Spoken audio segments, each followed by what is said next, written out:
Bentrovati a una nuova puntata di Sveglia Trieste. Quest'oggi con noi a partire dalle 8 Maria Luisa Paglia del Partito Democratico, poi a partire dalle 9 Alessio Colautti, attore e cantante, come sempre con noi con la sua fisarmonica il sabato mattina. Andiamo subito a iniziare dalla prima pagina del quotidiano Il Piccolo, eccola qua, subito sotto la testata: scenari internazionali, drone russo in Romania, poi altre minacce da Mosca. Iran, Trump non si decide.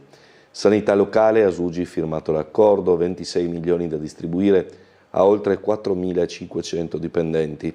Show a Gorizia, Cremonini grande attesa, tutto pronto il campovolo per il concerto di domani. Poi l'apertura di prima pagina: Marinella, asta milionaria, vince l'offerta di una ditta kosovara radicata a Trieste, superiore a quelle di imprenditori veneti e cinesi, gara con oltre un'ora di rilancio. L'ex ristorante Barcolano va verso un futuro residenziale, alloggi di lusso con la piscina e box interrati, manca solo il bonifico a saldo. Da Cenerentola abbandonata e dimenticata, Principessa Contesa, la Marinella è stata venduta all'asta per 1.105.000 euro. A farsi avanti per conquistare quell'immobile a pochi passi dal bivio di Miramare sono stati 6 pretendenti. I lanci sono andati avanti per oltre un'ora, i più agguerriti ma alla fine battuti erano imprenditori edili veneti e cinesi. Governo Iansa, il neo premier nomina a ministro il suo avvocato, e ancora crisi industriali, operai Startech in Piazza Unità, il nostro caso diventi nazionale. Ha esatto la gestione del park del centro congressi, 159 stalli, e riapre lo spiazzo del Silos. La gestione del parcheggio del Generali Convention Center passa a Esatto, che per quello spazio, oggi una semplice disfesa d'asfalto, si prepara a presentare un progetto di rilancio e riqualificazione complessiva destinato a rendere maggiormente fruibili quei 159 stalli a pagamento alle porte del Porto Vecchio, di qui all'inizio dell'autunno. Premi, mostre, gare di nuoto, idrovolanti in planata, la giornata di Mare Nord-Est. Nelle cronache, weekend di tuffi sul lungomare già estate, aperti tutti gli stabilimenti. Trieste Trasporti, bus dal 7 giugno, rinforzate le linee balneari. E proprio riguardo a Mare Nord-Est andiamo a vedere il servizio della giornata di ieri.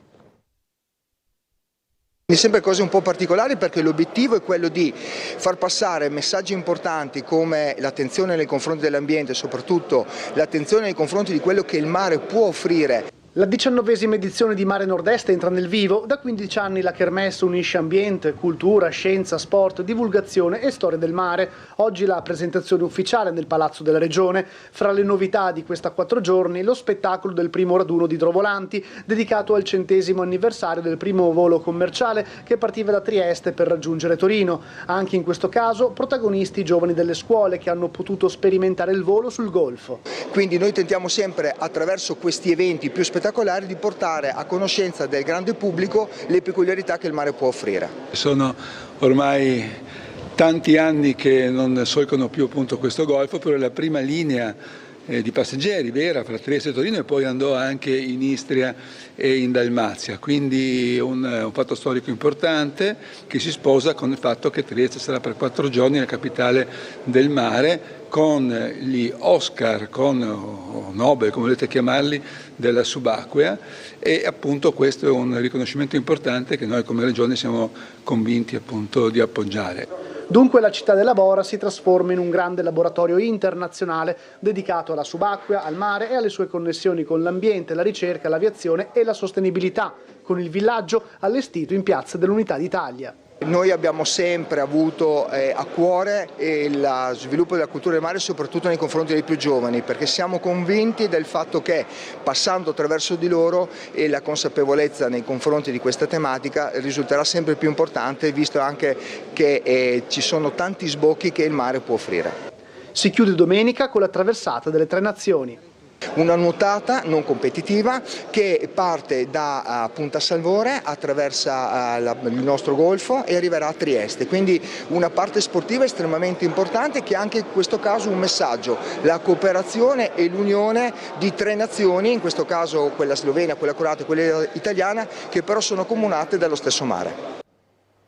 Allora andiamo a vedere anche lo spettacolare passaggio degli idrovolanti verso il bacino San Giusto davanti a Piazza Unità. È il sorvolo sopra il golfo di Trieste, poi l'ammaraggio nello specchio acqueo di fronte a Piazza Unità degli idrovolanti, uno degli elementi più iconici e distintivi di questa seconda giornata di Mare Nord-Est, la 15ª edizione, quella del 2026. Gli idrovolanti che sono venuti in città nell'ambito del Gidro, il Giro d'Italia in idrovolante. È un evento particolare, senza ombra di dubbio, estremamente impegnativo nell'organizzazione perché chiaramente non è mai stato fatto, però il fatto di poter dare alla nostra città una piacevole cartolina di quello che tra l'altro era già stato fatto nel 1926, per intenderci, con la questione appunto del primo volo commerciale che congiungeva appunto Trieste con Torino con gli idrovolanti, è evidentemente un motivo per ricordare che Trieste è sempre stata artefice di grandissime iniziative. Noi siamo qui a Trieste, è la quarta tappa, la seconda edizione del Giro d'Italia a partire dal 22 di maggio e siamo qui al Molo d'Ace, che qui, anche qui insomma c'è stato momenti gloriosi e addirittura quest'anno si rievoca il centenario della prima compagnia di idrovolanti, la Sisa, che collegava Trieste passando da Venezia a Pavia, Torino. Non è solamente volo da diporto sportivo, ma anche un volo che serve anche al monitoraggio dell'ambiente, alla salvaguardia delle coste, dei parchi marini protetti e delle aree protette come parchi costieri e quant'altro. Presentiamo i piloti di questi idrovolanti che sono arrivati oggi a Trieste. Pascal Ballet, vengo della Svizzera. Benissimo. Poi? Graziano Massolari, vengo da Cremona. Sergio Scaramuzzi da Sondrio, Valtellina. Bruno Garbellini da Sondrio, Valtellina. Angelo Bonardi, anche lui da Cremona. Riccardo Brigliadori dalla terra bergamasca. Lodovico Vestani da Ferrara. Con gli idrovolanti moderni vogliamo ricordare i fasti e gli uomini che hanno fatto gli idrovolanti di allora. Infatti qui in questa zona nascevano gli idrovolanti, li costruivano nei primi del Novecento e noi vorremmo portare avanti ancora quel discorso qua degli idrovolanti, proprio ricordando chi li ha inventati, chi li ha costruiti, facendo queste commemorazioni.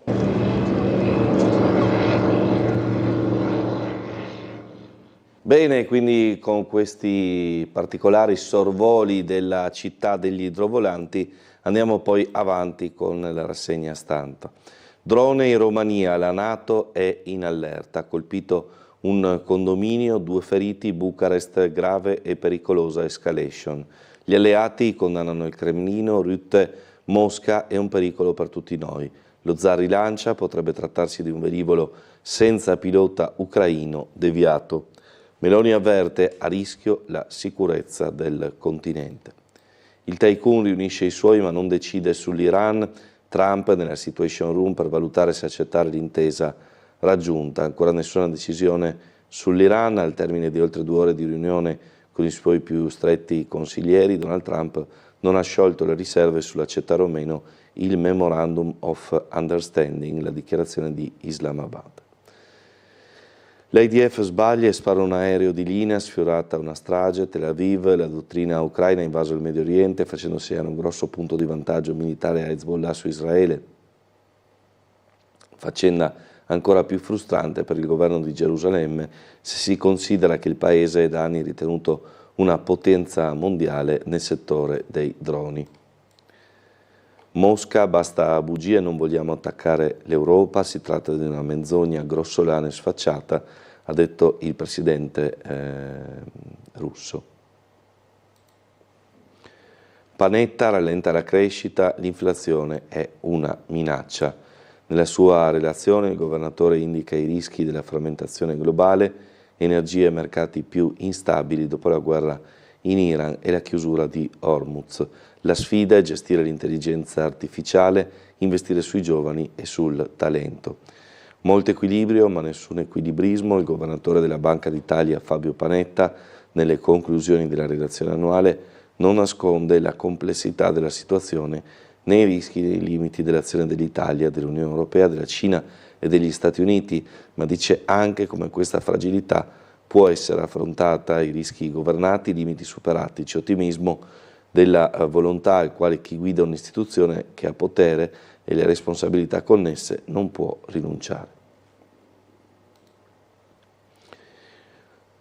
Conte vuole le primarie, muro sul voto anticipato. Secondo AVS la Premier potrebbe puntare alle urne tra ottobre e novembre. Andiamo avanti, vediamo invece il servizio relativo all'avvertenza Startech con i lavoratori in piazza nella giornata di ieri per il futuro industriale dello stabilimento. Dal prefetto ovviamente oggi non ci aspettiamo delle risposte, ci aspettiamo che prenda in carico seriamente e che riferisca al governo la necessità di garantire la solidità societaria di chi costruirà il piano industriale e quindi prospettive e futuro per questi lavoratori e per queste lavoratrici, tra i quali ci sono persone che non dormono da mesi perché non sanno quello che succederà del loro futuro. L'insonnia dei lavoratori Startech è legata a doppio filo con la preoccupazione e la mancanza di certezze per il futuro dell'azienda dopo la scomparsa dai radar a fine aprile dei due principali finanziatori annunciati e la temporanea crisi di liquidità che ha portato a forti ritardi nell'erogazione degli stipendi. Circa 150 dei 320 dipendenti hanno partecipato al presidio di Piazza Unità promosso dalle sigle sindacali, le quali sono state poi ricevute dal prefetto Giuseppe Petronzi. Il prefetto, è la rappresentanza massima del governo sul nostro territorio, serve un'azione forte del governo, serve che il Ministero, come ha annunciato già nell'ultimo incontro, mantenga una posizione ferma rispetto a un'azienda che deve dare concretezza. Quella concretezza oggi non c'è, quella concretezza ci dovrà essere all'incontro del 9 di giugno, perché senza concretezza non è possibile proseguire con questo piano industriale. Il prefetto ha ascoltato i rappresentanti dei lavoratori e ha condiviso le loro preoccupazioni, offrendosi di portarle in sede governativa e dicendosi disponibile ad accompagnare il percorso. Ora si attende il nuovo tavolo al Ministero slittato al 9 giugno per capire le strategie dei vertici aziendali per affrontare il prosieguo del piano industriale. Non festeggiamo il fatto che ci siano arrivati gli stipendi al 27, come è giusto che sia in una realtà normale, in un'azienda normale. Oggi la nostra è una forte preoccupazione su quello che è il futuro dell'azienda, perché non essendoci ad oggi ancora un nome di un finanziatore che possa sostenere il progetto, è chiaro che questa cosa qua ci mette in difficoltà. A settembre si doveva partire a pieno regime con la produzione, siamo a giugno e siamo ancora in cerca di un finanziatore. È stata riaperta una cicatrice che sanguina e il sangue purtroppo è quello dei lavoratori, quelli che non hanno ricevuto gli stipendi, hanno dovuto subire dei ritardi e oggi siamo davanti a un pagamento che è venuto ieri, ma noi abbiamo paura che il prossimo mese non sarà la stessa cosa. Allora proseguiamo anche con le parole di Michelangelo Agrusti, il numero 1 di Confindustria Auto Adriatico, ancora proprio sulla questione relativa a Startech. Noi abbiamo l'obbligo di mettere i dazi su tutti i paesi che fanno concorrenza sleale per evitare che la nostra manifattura svanisca. E il processo di deindustrializzazione da questo punto di vista è rapidissimo. Si scrive concorrenza sleale, si legge Cina. Secondo il presidente di Confindustria Alto Adriatico è necessaria una seria politica di dazi da parte dell'Unione Europea per salvaguardare il nostro tessuto produttivo. Abbiamo da un lato l'obbligo che l'Europa metta dazi verso il prodotto cinese. Io sono stato, lei forse lo ricorderà, uno dei pochissimi a battersi contro la cessione del porto di Trieste ai cinesi. E partendo dalla crisi Electrolux, Agrusti aggiunge la necessità che la politica europea e nazionale crei le condizioni per favorire gli investimenti industriali sul nostro territorio. Quando si parla di perdite di posti di lavoro dobbiamo pensare che sono persone in carne e ossa, che hanno famiglie, hanno figli che devono studiare, hanno mutui da pagare ogni mese perché hanno comprato un piccolo appartamento, devono pagare ogni giorno il pieno della loro auto e lo pagano così caro, quindi è tutta gente che vive di quella roba lì, quindi pensare spensieratamente, in fondo si tagliano 500 posti ma ne restano 300 e ci accontentiamo, non può essere questo il nostro destino e quindi bisogna avere soluzioni creative. E teniamo presente che l'Electrolux è stato un grande investitore in questo paese, un grande investitore in questa regione, da 40 anni investe nell'elettrodomestico nella nostra regione, a Pordenone in particolare, ha alimentato tutta una filiera della subfornitura assolutamente di valore ed importante. Ecco, noi dobbiamo ricreare le condizioni perché gli svedesi di Electrolux, ma tutti gli altri investitori italiani e stranieri trovino conveniente fare industria in questo paese e in questa regione. Proseguiamo ancora. Alto Adriatico, una rete di porti, così il nord-est può diventare l'anello tra l'Europa e l'Oriente. Le guerre mettono in crisi le rotte tradizionali, la sfida dei nuovi corridoi. Punti chiave, Venezia, Trieste, Ravenna, Kopr e Rijeka insieme possono competere con i grandi porti del nord del continente. Il vero limite resta la rete terrestre, i collegamenti ferroviari sono ancora insufficienti. Il progetto IMEC, il corridoio tra India, Medio Oriente e Europa, è un'opportunità da non sprecare. E poi ne abbiamo parlato poco fa, Startech, lavoratori in presidio, vogliamo la verità e un futuro. Il prefetto di Trieste riceve una delegazione e assicura che porterà all'esecutivo nazionale le istanze triestine. I sindacati, il 9 giugno a Roma ci siano le risposte, il tavolo appunto istituzionale che dovrà affrontare la vicenda. La politica, Rosolén garantisce l'impegno della Regione e si dice convinta che esistano concrete vie d'uscita dalla situazione, ma sono necessari non solo la conferma del piano, ma anche nuovi investitori, esattamente ciò che aspettiamo per il 9 di giugno. Tombe monumentali di famiglie capodistriane, parte la manutenzione dalla Cani Fondi per 7 sepolcri di notabili italiani. Jansa, pronta alla squadra, agli interni c'è il suo legale, il premier sloveno presenta 15 ministri, a giorni le audizioni in Parlamento. Tra i nomi spunta quello di Franci Matoz, ex poliziotto, poi avvocato di fama e difensore dello stesso Jansa. Quanto invece alla politica locale, andiamo a sentire l'ultima iniziativa della coalizione di centrosinistra che guarda naturalmente all'appuntamento scusate, che guarda naturalmente all'appuntamento elettorale, coalizione di centrosinistra che periodicamente proporrà questo tipo di appuntamenti per discutere dei temi più importanti relativi alla città. Andiamo a vedere.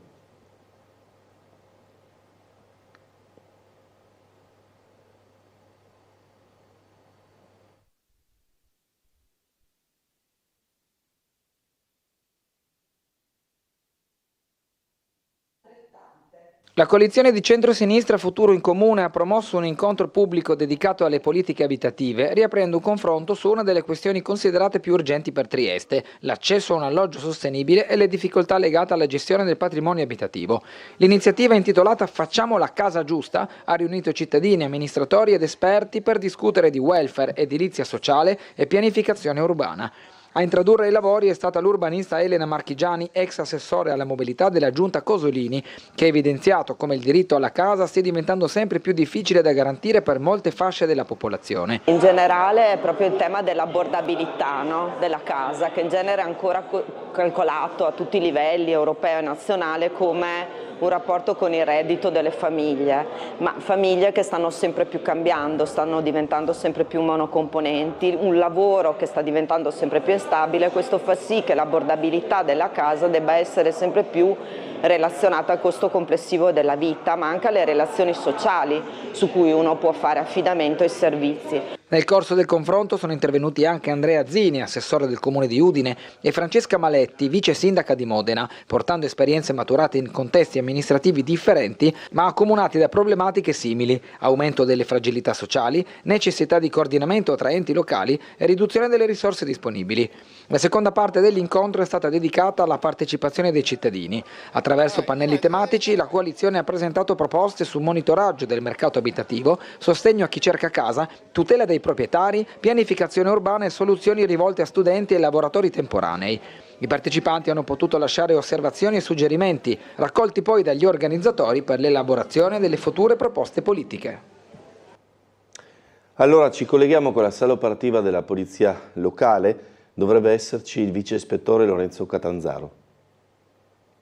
Pronto, buongiorno. Buongiorno a lei e a tutte le persone in ascolto. Allora, per la serata e la notte possiamo dire sono trascorse in maniera abbastanza tranquilla.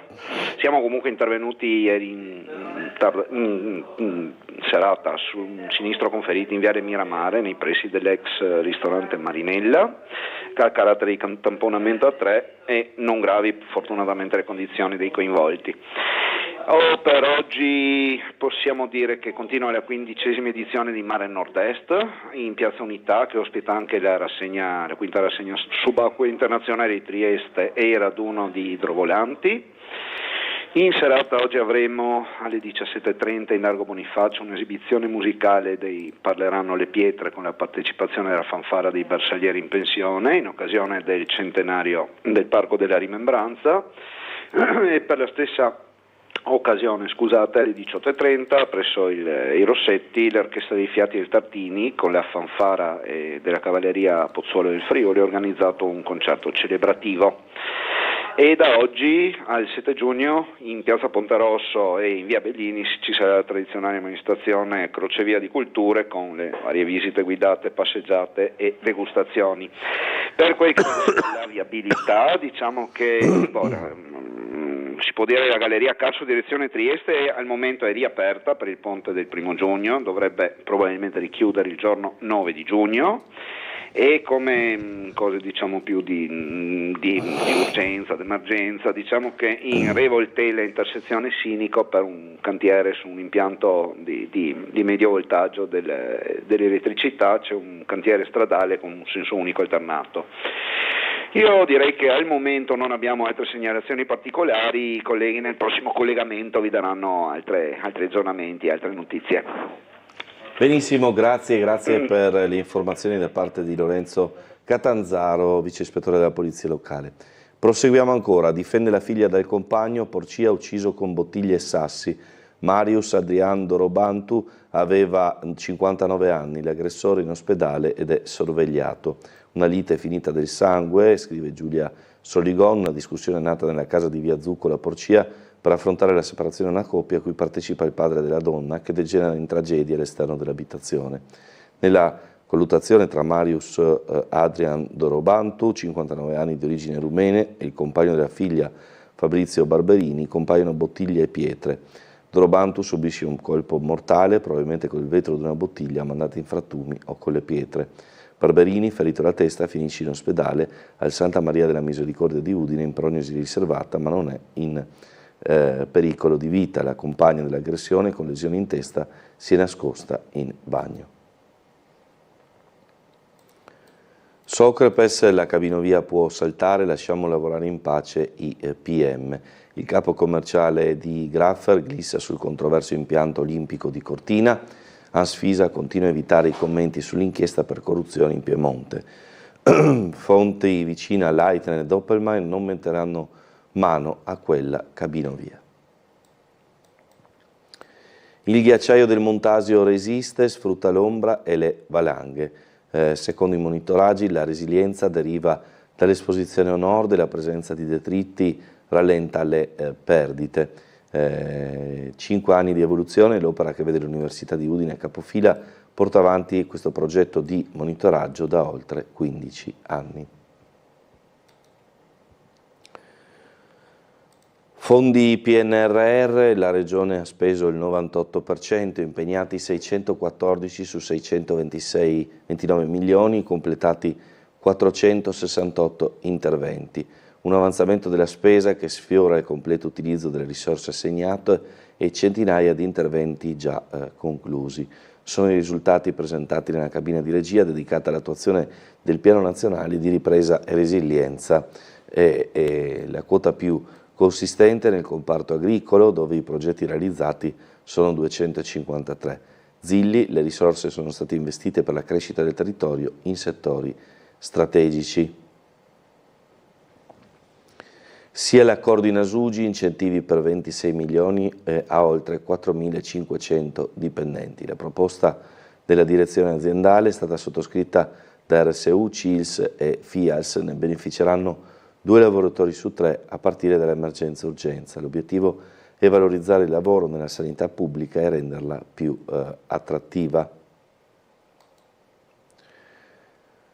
E ora il decollo, lo scalo di Gorizia attende Cremonini, tutto pronto per lo show che porterà il Duca d'Aosta almeno 25.000 persone, realizzando finalmente il progetto voluto da Regione e Comune e gestore alberghi pieni al 98%, viabilità sotto pressione, un test per le future sfide. Domani l'aeroporto Amedeo Duca d'Aosta di Gorizia smette per una notte di misurare il tempo in decolli e atterraggi.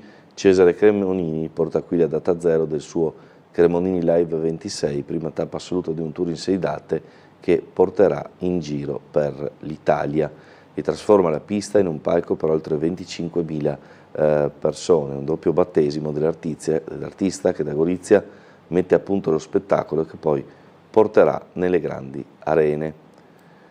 La promessa ai fan, insieme faremo qualcosa di epico, l'artista sui social, nuovi arrangiamenti e niente ballerine. Il tour Mi salva la vita, faremo qualcosa di epico, ha promesso Cremonini in un post, in un video delle prove goriziane, lo si vede al tramonto che suona un assolo di sax. Siamo tutti in grande forma, voglio alzare ancora il livello sia del concerto che della performance. Ci sono bellissime novità, ma la più emozionante è stata suonare per la prima volta i miei sax con la band.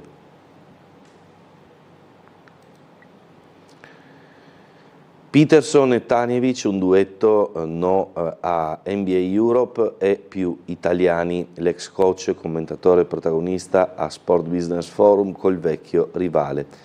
Chiara la posizione sullo sbarco nel vecchio continente della Lega statunitense, come quella sul tiro da 3, va abolito subito, ha rovinato il basket. Peterson, Trieste fuori dal massimo campionato, tremendo. Tanjevic dagli Stati Uniti vengono in Europa per guadagnare e sbagliano.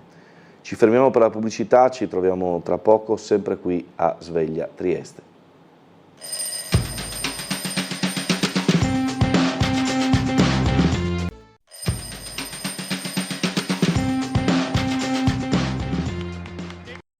Fonti vicine al dossier Pallacanestro Trieste confermano come il gruppo guidato da Paul Matjasic ha già presentato la domanda di iscrizione al prossimo campionato di Serie 1, a conferma della volontà dell'avvocato di San Francisco di garantire continuità al percorso sportivo e societario del club in attesa della definizione della futura governance. Tutto questo non può finire.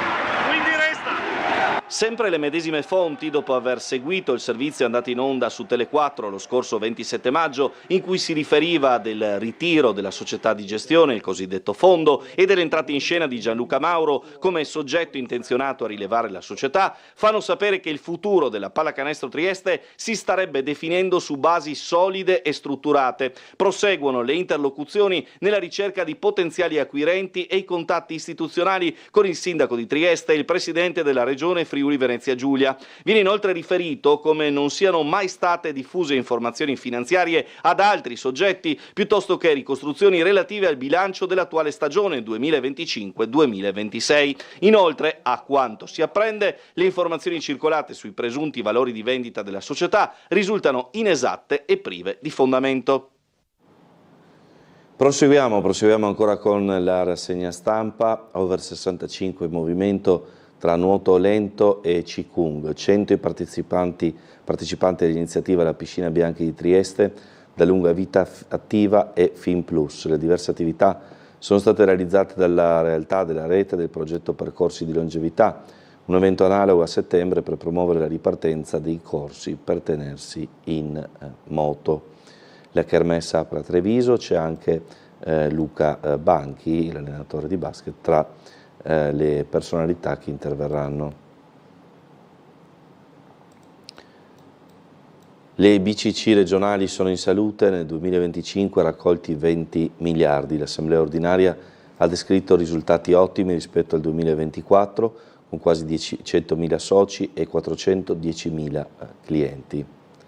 Consorzio DOC Aquileia, il traguardo dei 50 anni, 20 soci, 2 milioni di bottiglie prodotte all'anno, l'80% di vendite in Italia.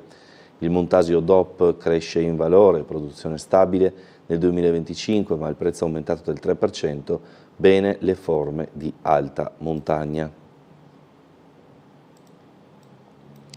Tespara 700 milioni in regione, nel 2025 assunte 157 persone, l'insegna dell'Abete conta 125 punti vendita in Friuli Venezia Giulia, sugli scaffali dei supermercati anche 902 prodotti di 106 imprese del territorio. Il direttore Fabrizio Cicero l'anno scorso fatti importanti investimenti. L'azienda ha supportato diverse realtà del territorio per un totale di 265.000 euro. Veniamo alle pagine locali, quella che è l'apertura che ci propone oggi il giornale relativo all'asta per quanto riguarda lo storico ristorante Marinella. Marinella venduta all'asta vince l'offerta kosovara. A contendersi l'ex ristorante di Barcola c'erano pure investitori veneti e cinesi. Probabile la trasformazione in residenze con garage interrato e una piscina. L'aggiudicazione per oltre 1 milione sarà definitiva solo dopo il bonifico a saldo. In tutto i contendenti erano 6 e i rilanci a suon di 5.000 euro sono andati avanti per oltre un'ora. 1.105.000 euro la cifra finale.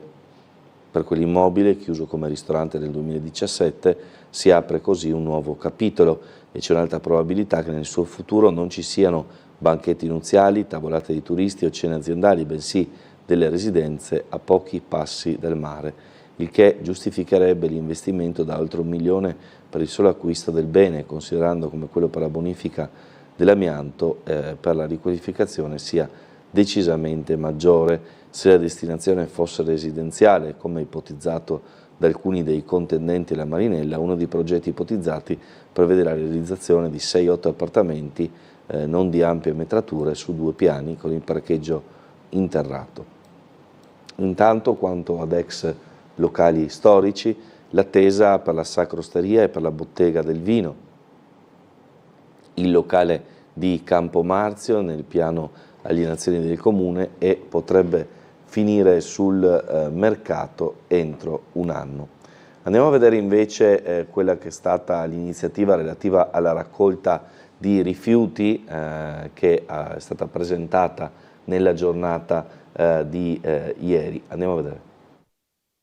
È un'iniziativa che è arrivata al 5° anno, un'iniziativa che ha portato in maniera fattiva al 60% della raccolta differenziata presso gli stabilimenti nei quali è stata applicata. Massimo Buiatti, direttore dei servizi ambientali di Acegas APS Amga, presentando il 5° anno del progetto Un mare di differenziata promosso con il Comune, ne sottolinea subito la positiva portata per quanto riguarda una sorta di educazione alla raccolta, in qualche modo favorita proprio dal fatto che essa si applichi negli stabilimenti balneari, dove determinati messaggi evidentemente passano in maniera più efficace.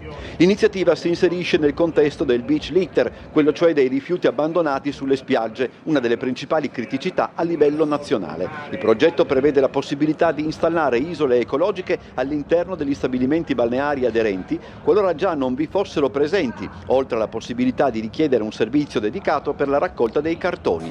Gli stabilimenti a loro volta si impegnano a promuovere comportamenti corretti fra i frequentatori. Oggi ci troviamo alla Ausonia, dove è stata la prima a promuovere questa iniziativa, ma sono stati coinvolti anche i circoli remieri, i circoli velici, fino allo stabilimento balneare di Stico più vicino a Miramare, e dopo anche Grignano, per cui tutta una serie di società e associazioni che hanno a cuore quella che è la tutela del nostro mare con piccoli gesti. Acegas si è messa a disposizione per un servizio di raccolta dedicato e quindi anche con agevolazioni in termini proprio pratici di raccolta del materiale che viene accumulato e differenziato negli stabilimenti. Il progetto si inserisce fra le iniziative che Acegas APS Amga e il Comune da tempo hanno in animo per sensibilizzare i cittadini sui temi della raccolta differenziata. In questi ultimi anni, insieme al Comune di Trieste, abbiamo fatto un percorso importante, anche grazie al PNRR, per dare un contributo forte a quella che è la raccolta differenziata. In primis abbiamo aperto un centro di raccolta nuovo che abbiamo inaugurato in marzo in via Giarizzole e poi in seconda battuta la raccolta stradale intelligente, ovvero via Tessera, che in altipiano, siamo partiti con la zona altipiano, sta dando delle grandi soddisfazioni. Proseguiamo con la rassegna stampa. Il park del GCC a Esatto, si preparano 159 stalli e da giugno riapre il Silos. Lo spiazzo del centro congressi verrà rinnovato per migliorare il parcheggio. La gestione del parcheggio del Generali Convention Center passa a Esatto, che per quello spazio, oggi sostanzialmente una distesa d'asfalto, poco più, si prepara a presentare un progetto di rilancio e riqualificazione complessiva destinato a rendere maggiormente fruibili quei 159 stalli a pagamento alle porte del Porto Vecchio di qui all'inizio dell'autunno. Non è l'unica novità in arrivo in termini di posteggi. Molto prima, già questo giugno, verrà infatti riaperto il parcheggio esterno accanto al Silos, incrementando così l'offerta di posti auto in centro, oggi decisamente non sufficiente a rispondere alle esigenze di residenti e turisti di circa 420-430 unità. Il presidente di Confcommercio Pauletti si sta mettendo a punto gli ultimi dettagli operativi, è ormai questione di settimane. Insomma, arriva questa aggiunta, diciamo così.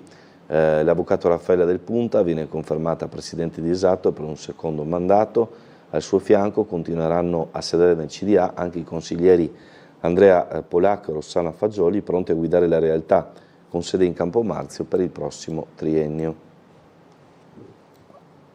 Tari e IMU, cresce la riscossione, nel 2025 recuperati oltre 7 milioni e mezzo. In un anno 29.000 avvisi ai debitori, netto a favore del Comune di 129 milioni. Aumenta la riscossione coattiva, fermo restando che in linea di massima i triestini si confermano puntuali nel pagamento delle loro tasse. Anzi, nell'ultimo anno i pagamenti spontanei riportano un segno positivo. In calo il riscosso dell'ILIA a seguito dell'agevolazione prima-seconda casa, tariffe tali come sappiamo più basse. In aumento l'imposta di soggiorno e i ricavi dei parchimetri, in tutto incassati 1,5 milioni di euro in più.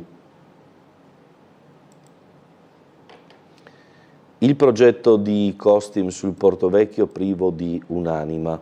Nuovo incontro del gruppo di lavoro Porto Chiaro. Si vorrebbe replicare il modello di città ideale Chorus Life, ma a Bergamo si è intervenuti su una tabula rasa.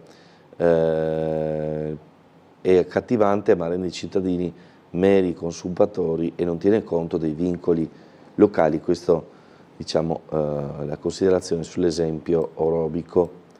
Fascismo, Grilz, orrore delle foibe, una città che fa i conti col passato. Prima dell'inaugurazione dell'opera di Largo Panfili, il presidio antifascista.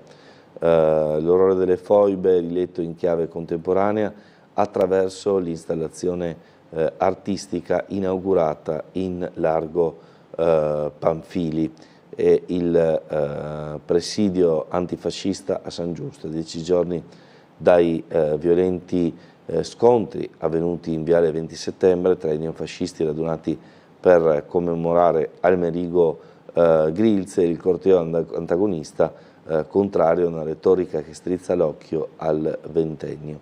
La storia riaffiora, le sue ferite si intrecciano con il presente, tornando al centro del dibattito pubblico cittadino. Militari aggrediti in Piazza Unità, caos anche in caserma. L'uomo era alterato, è stato sedato e portato a Catinara, poi trasferimento in carcere al Coroneo. Su questo accadimento ieri abbiamo realizzato il servizio. In manette dopo aver aggredito i carabinieri, l'episodio è avvenuto nella serata di ieri, protagonista un uomo in forte stato di agitazione. Questi stava camminando in piazza dell'Unità d'Italia quando è stato avvicinato da un militare dell'Arma che aveva notato l'atteggiamento delirante. Alla richiesta di ripetere cosa stava dicendo, l'uomo ha cominciato a insultare il militare. Sul posto è stata inviata una gazzella dei carabinieri. All'arrivo degli operatori sono volati altri insulti. Poi da verbale l'aggressione è diventata fisica. L'uomo si è lanciato contro gli operatori che non hanno potuto fare altro che reagire. I carabinieri hanno placcato e immobilizzato il soggetto che continuava a tenere un atteggiamento aggressivo. Neutralizzata la minaccia, i militari dell'Arma lo hanno portato in caserma. Durante il tragitto l'aggressore avrebbe anche danneggiato la macchina degli operatori. Una volta in caserma si è reso necessario chiamare il 118 per sedare l'uomo ancora in forte stato di agitazione. Poi è stato portato all'ospedale di Cattinara per gli accertamenti, piantonato dalle forze dell'ordine. Infine l'uomo è stato portato al carcere del Coroneo. Proseguiamo ancora. Più autobus per il mare, scatta l'orario estivo da domenica 7 giugno. Potenziate le linee per Miramare e Muggia Lazzaretto, la 20 estesa fino a Barcola passando per Portovecchio, la 70 andrà dal municipio di Aurisina alla baia di Sistiana. Con il weekend che si apre oggi, complice il caldo al di sopra delle medie del periodo, entra già nel vivo il periodo balneare e anche a Trieste Trasporti si appresta a fare il cosiddetto cambio di stagione. Da domenica 7 giugno scatterà l'orario estivo che, come di consueto, sarà pensato anche per venire incontro alle esigenze di mobilità di chi vuole raggiungere il lungomare. Potenziate linee da Barcola a Muggia, a iniziare dalla linea 36 che porta appunto alla riviera di Barcola. Anticipo d'estate con stabilimenti aperti e tariffe su misura. I titolari propongono anche le formule pranzo e ultimo touch. Primo weekend con quasi tutti gli stabilimenti balneari di Trieste aperti, in un fine settimana che regalerà sole e caldo. Un anticipo d'estate con temperature elevate che molti triestini trascorreranno al mare tra Tintarella, Tuffi e Nuotate. Un'occasione per godere del primo quadro meteo clemente prima dell'arrivo di un'instabilità in vari momenti caratterizzerà la prossima settimana. Tariffe quasi ovunque invariate rispetto allo scorso anno, si va dai 5 euro per la pausa pranzo all'Ausonia per salire come con il prezzo quando l'ingresso comprende anche sdraio e ombrelloni. Show degli idrovolanti davanti a Piazza Unità, consegnate anche i tridenti d'oro a Civico e Giovannelli. Abbiamo visto in sede di apertura di trasmissione i servizi e di immagini appunto di questo momento per sua caratteristica storico, visto che ripercorre quello che fu la storia, diciamo così, della prima linea di idrovolanti a Trieste. Ora invece andiamo a vedere il servizio sul convegno in corso all'Istituto per ciechi Rittmeyer, che si conferma al centro del settore per quanto riguarda l'eccellenza nel settore degli ipovedenti in Italia.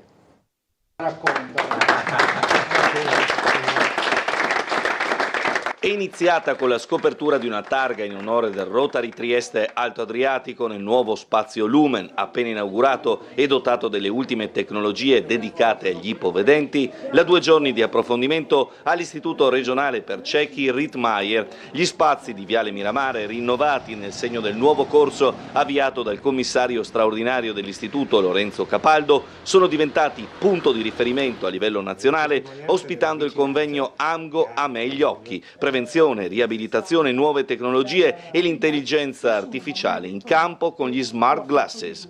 Questo importante convegno con dei relatori davvero di eccellenza vuole focalizzarsi sia sulle tematiche della prevenzione sia sulle tematiche della riabilitazione per le disabilità visive, e le nuove tecnologie oggi non possono essere ignorate, tant'è vero che ci troviamo oggi in concomitanza anche con la scopertura della targa che vuole ringraziare il Rotary per averci donato questa sala multimediale che adesso tutti vedete. Insomma. Il convegno, che ha portato a Trieste i maggiori esperti italiani e internazionali di disabilità visiva, viene promosso annualmente dall'Unione Italiana Ciechi e Ipovedenti, che quest'anno ha scelto l'Istituto Giuliano.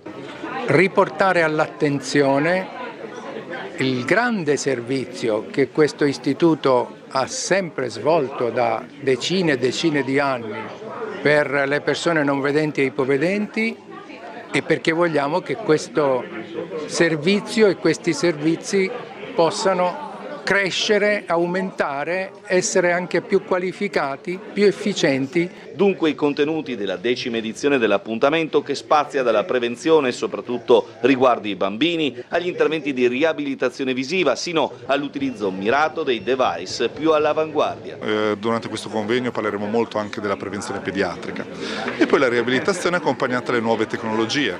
Durante questo evento ci saranno dei corsi dedicati appunto alle nuove tecnologie legate anche all'intelligenza artificiale, che sta prendendo sempre più piede in tanti device, o anche ad esempio smart glasses, può aiutare la persona a riconoscere le caratteristiche ambientali oppure anche a leggere. Bene, proseguiamo un ricco calendario estivo con un centinaio di eventi. A Duino Orisina il programma è cresciuto grazie alla tassa di soggiorno. Fino a settembre cicli dedicati a sport, poesia, musica, enogastronomia e intrattenimento. Funzionano gli rinforzi anticinghiali ai bidoni dei rifiuti. Il sindaco Polidori conferma i risultati, le segnalazioni dei cittadini sono state praticamente azzerate. Forse ora possiamo finalmente affermare che la sfida contro i rovesciamenti dei bidoni ad opera dei cinghiali è giunta a una conclusione positiva. I nuovi rinforzi fissati su molti bidoni dei rifiuti a Muggia stanno dando ottimi risultati. Così il sindaco Polidori. Andiamo avanti anche per arrivare alle pagine sportive. Trieste in vendita, da Roma nota ufficiale, l'ufficio comunicazione di Paul Matjasic formalizza l'apertura dell'attuale proprietà alla cessione del club. Per la prima volta il presidente rende esplicito quanto detto a Di Piazza e Fedriga. Andiamo a seguire di nuovo il servizio che abbiamo realizzato nel nostro telegiornale di ieri, che come dire, dà segnali di positività da un punto di vista, diciamo, dell'iscrizione. Dall'altra parte poi bisognerà vedere chi prenderà in mano i futuri destini della società.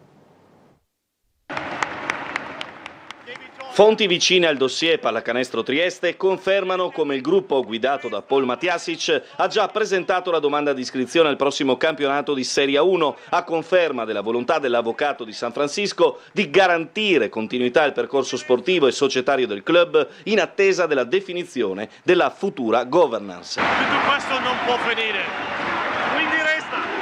Sempre le medesime fonti, dopo aver seguito il servizio andato in onda su Tele4 lo scorso 27 maggio, in cui si riferiva del ritiro della società di gestione, il cosiddetto fondo, e dell'entrata in scena di Gianluca Mauro come soggetto intenzionato a rilevare la società, fanno sapere che il futuro della Pallacanestro Trieste si starebbe definendo su basi solide e strutturate. Proseguono le interlocuzioni nella ricerca di potenziali acquirenti e i contatti istituzionali con il sindaco di Trieste e il presidente della regione Friuli Venezia Giulia.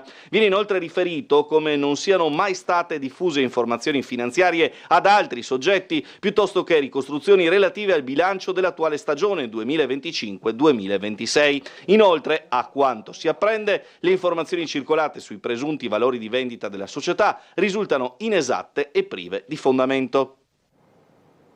Bene, questa è la situazione. In più ieri è circolato in maniera sempre più insistente questo rumor relativo alla possibilità che il presidente Matjasic acquisti il titolo sportivo di Brescia, che consentirebbe poi di spostarsi a Roma senza intaccare il titolo sportivo di Trieste. Ovviamente parliamo di rumor, ovviamente ci saranno smentite oppure conferme al termine dei playoff, però insomma la situazione relativa a questo rumor era talmente insistente da talmente tanti giorni che ormai si è dovuto darne conto sulla stampa. L'assistant coach Nanni se ne va, Arcieri, persona d'élite, il tecnico diventa capo allenatore di Forlì dopo 3 anni vissuti con Cristian, Gonzales e Taccetti. Le strade della Pallacanestro Trieste di Francesco Nanni si separano. Dopo 3 stagioni intense vissute con grande professionalità, l'assistant coach biancorosso lascia la panchina, un triennio che l'ha visto prima protagonista al fianco di Jamion Christian della splendida cavalcata che ha riportato Trieste nella massima serie, e poi colonna dello staff tecnico nelle successive 2 stagioni in A1. vissute tra la conferma dello stesso allenatore statunitense e la successiva staffetta in panchina tra Gonzalez e Taccetti. Un addio che rappresenta per lui una grande occasione professionale. Lo aspetta infatti la sua Forlì in A2 per un progetto di ricostruzione dopo alcune annate complesse. La società romagnola ha scelto di voltare pagina puntando su una rosa ringiovanita guidata da pochi selezionati veterani a fare chioccia. Tra questi in anni ritroverà il triestino Stefano Bossi, con cui ha lavorato anche a Trieste. Paul Mattiasi ci ha voluto salutarlo, i risultati ottenuti in queste ultime 3 stagioni portano anche la firma di Nanni, oltre a essere un profondo conoscitore del gioco, ha sempre saputo inserire innovazione e visione. Triestina, tempi lunghi per individuare il nuovo direttore sportivo. Non ci sarebbero divergenze interne per la scelta del direttore sportivo, ma è in atto uno screening collegiale scrupoloso e atto a limitare gli errori. La figura quasi certamente sarà nominata dopo la presentazione del 3 giugno. Sembrano allungarsi in casa da Bardati i tempi per la scelta del direttore sportivo.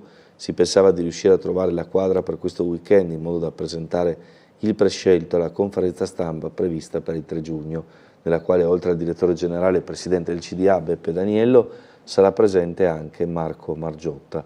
E invece a questo punto il nuovo DS sarà deciso probabilmente nei giorni seguenti alla conferenza stampa e chissà, magari proprio la presenza di Margiotta, che detiene la maggioranza delle quote della LBK Triestina Holding, ovvero il socio unico della società sportiva, riuscirà a sbloccare la momentanea impasse.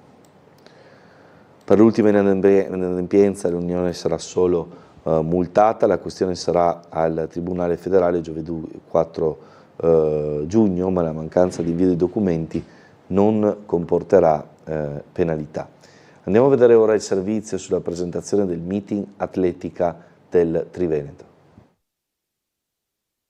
Quest'anno abbiamo 3 velocisti sotto i 10 secondi, per cui si preannuncia un meeting ad alta tensione. Ai nastri di partenza il Triveneto Meeting Internazionale, giunto alla 19ª edizione. L'evento della Polisportiva Triveneto a Campo Cologna si arricchisce di altri grandi nomi e 2 di questi sono legati al territorio triestino. Domani si sfideranno nei 100 ostacoli Elisa Di Lazzaro e Nicla Mosetti, 2 tra le migliori interpreti di sempre nella specialità.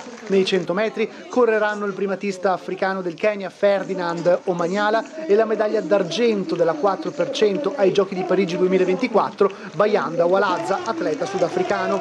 Negli 800 ci sarà il bronzo europeo del 2024, l'azzurro Kamil Tekuceanu, mentre nel salto in lungo si presenterà Liam Adcock, terzo ai mondiali indoor del 2025. Nella gara di salto in alto femminile spicca il duello fra Asia Tavernini e la slovena Lia Apostolovski. Trieste, la nostra città, si conferma una città sportiva, una città in grado di attrarre grandi eventi sportivi.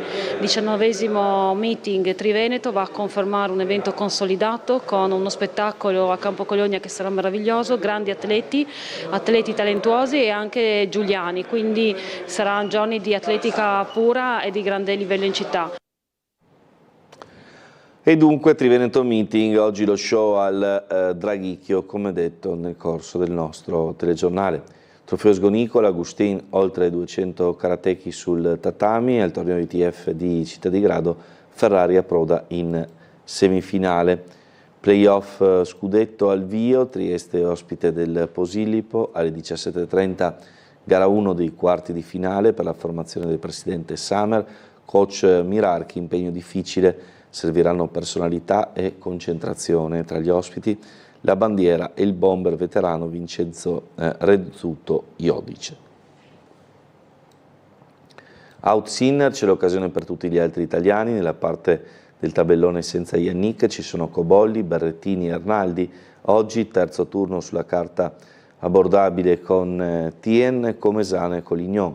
Numero 1 nel mondo dovrebbe sostenere gli esami di controllo al J Medical dopo i problemi appunto al Roland Garros dal punto di vista fisico.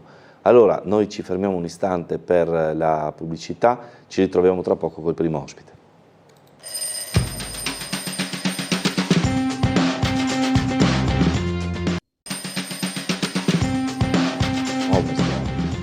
Bentrovati in diretta con noi Maria Luisa Paglia, segretario provinciale del Partito Democratico. Buongiorno e bentrovati innanzitutto. Buongiorno, grazie dell'invito. Allora, io comincerei da quella che è stata l'iniziativa della coalizione di centrosinistra Futuro in Comune, che ha presentato un nuovo appuntamento, questa volta sulle politiche abitative. Allora andiamo a vedere il servizio che abbiamo realizzato a seguito di questo appuntamento, se non sbaglio il secondo della coalizione che si è battezzata Futuro in Comune, così poi ne parliamo assieme, il servizio coalizione di centrosinistra per la regia, per mandarla in onda, così poi possiamo partire con il dibattito proprio sul tema della casa, sul tema abitativo.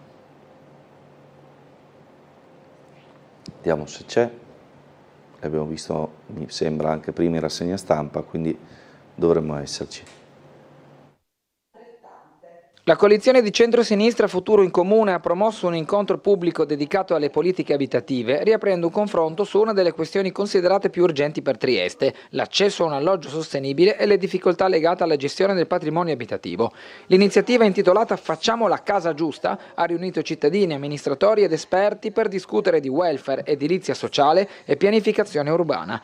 A introdurre i lavori è stata l'urbanista Elena Marchigiani, ex assessore alla mobilità della Giunta Cosolini, che ha evidenziato come il diritto alla casa stia diventando sempre più difficile da garantire per molte fasce della popolazione. In generale è proprio il tema dell'abbordabilità, no? Della casa, che in genere è ancora calcolato a tutti i livelli, europeo e nazionale, come un rapporto con il reddito delle famiglie, ma famiglie che stanno sempre più cambiando, stanno diventando sempre più monocomponenti, un lavoro che sta diventando sempre più instabile. Questo fa sì che l'abbordabilità della casa debba essere sempre più relazionata al costo complessivo della vita, ma anche alle relazioni sociali su cui uno può fare affidamento ai servizi.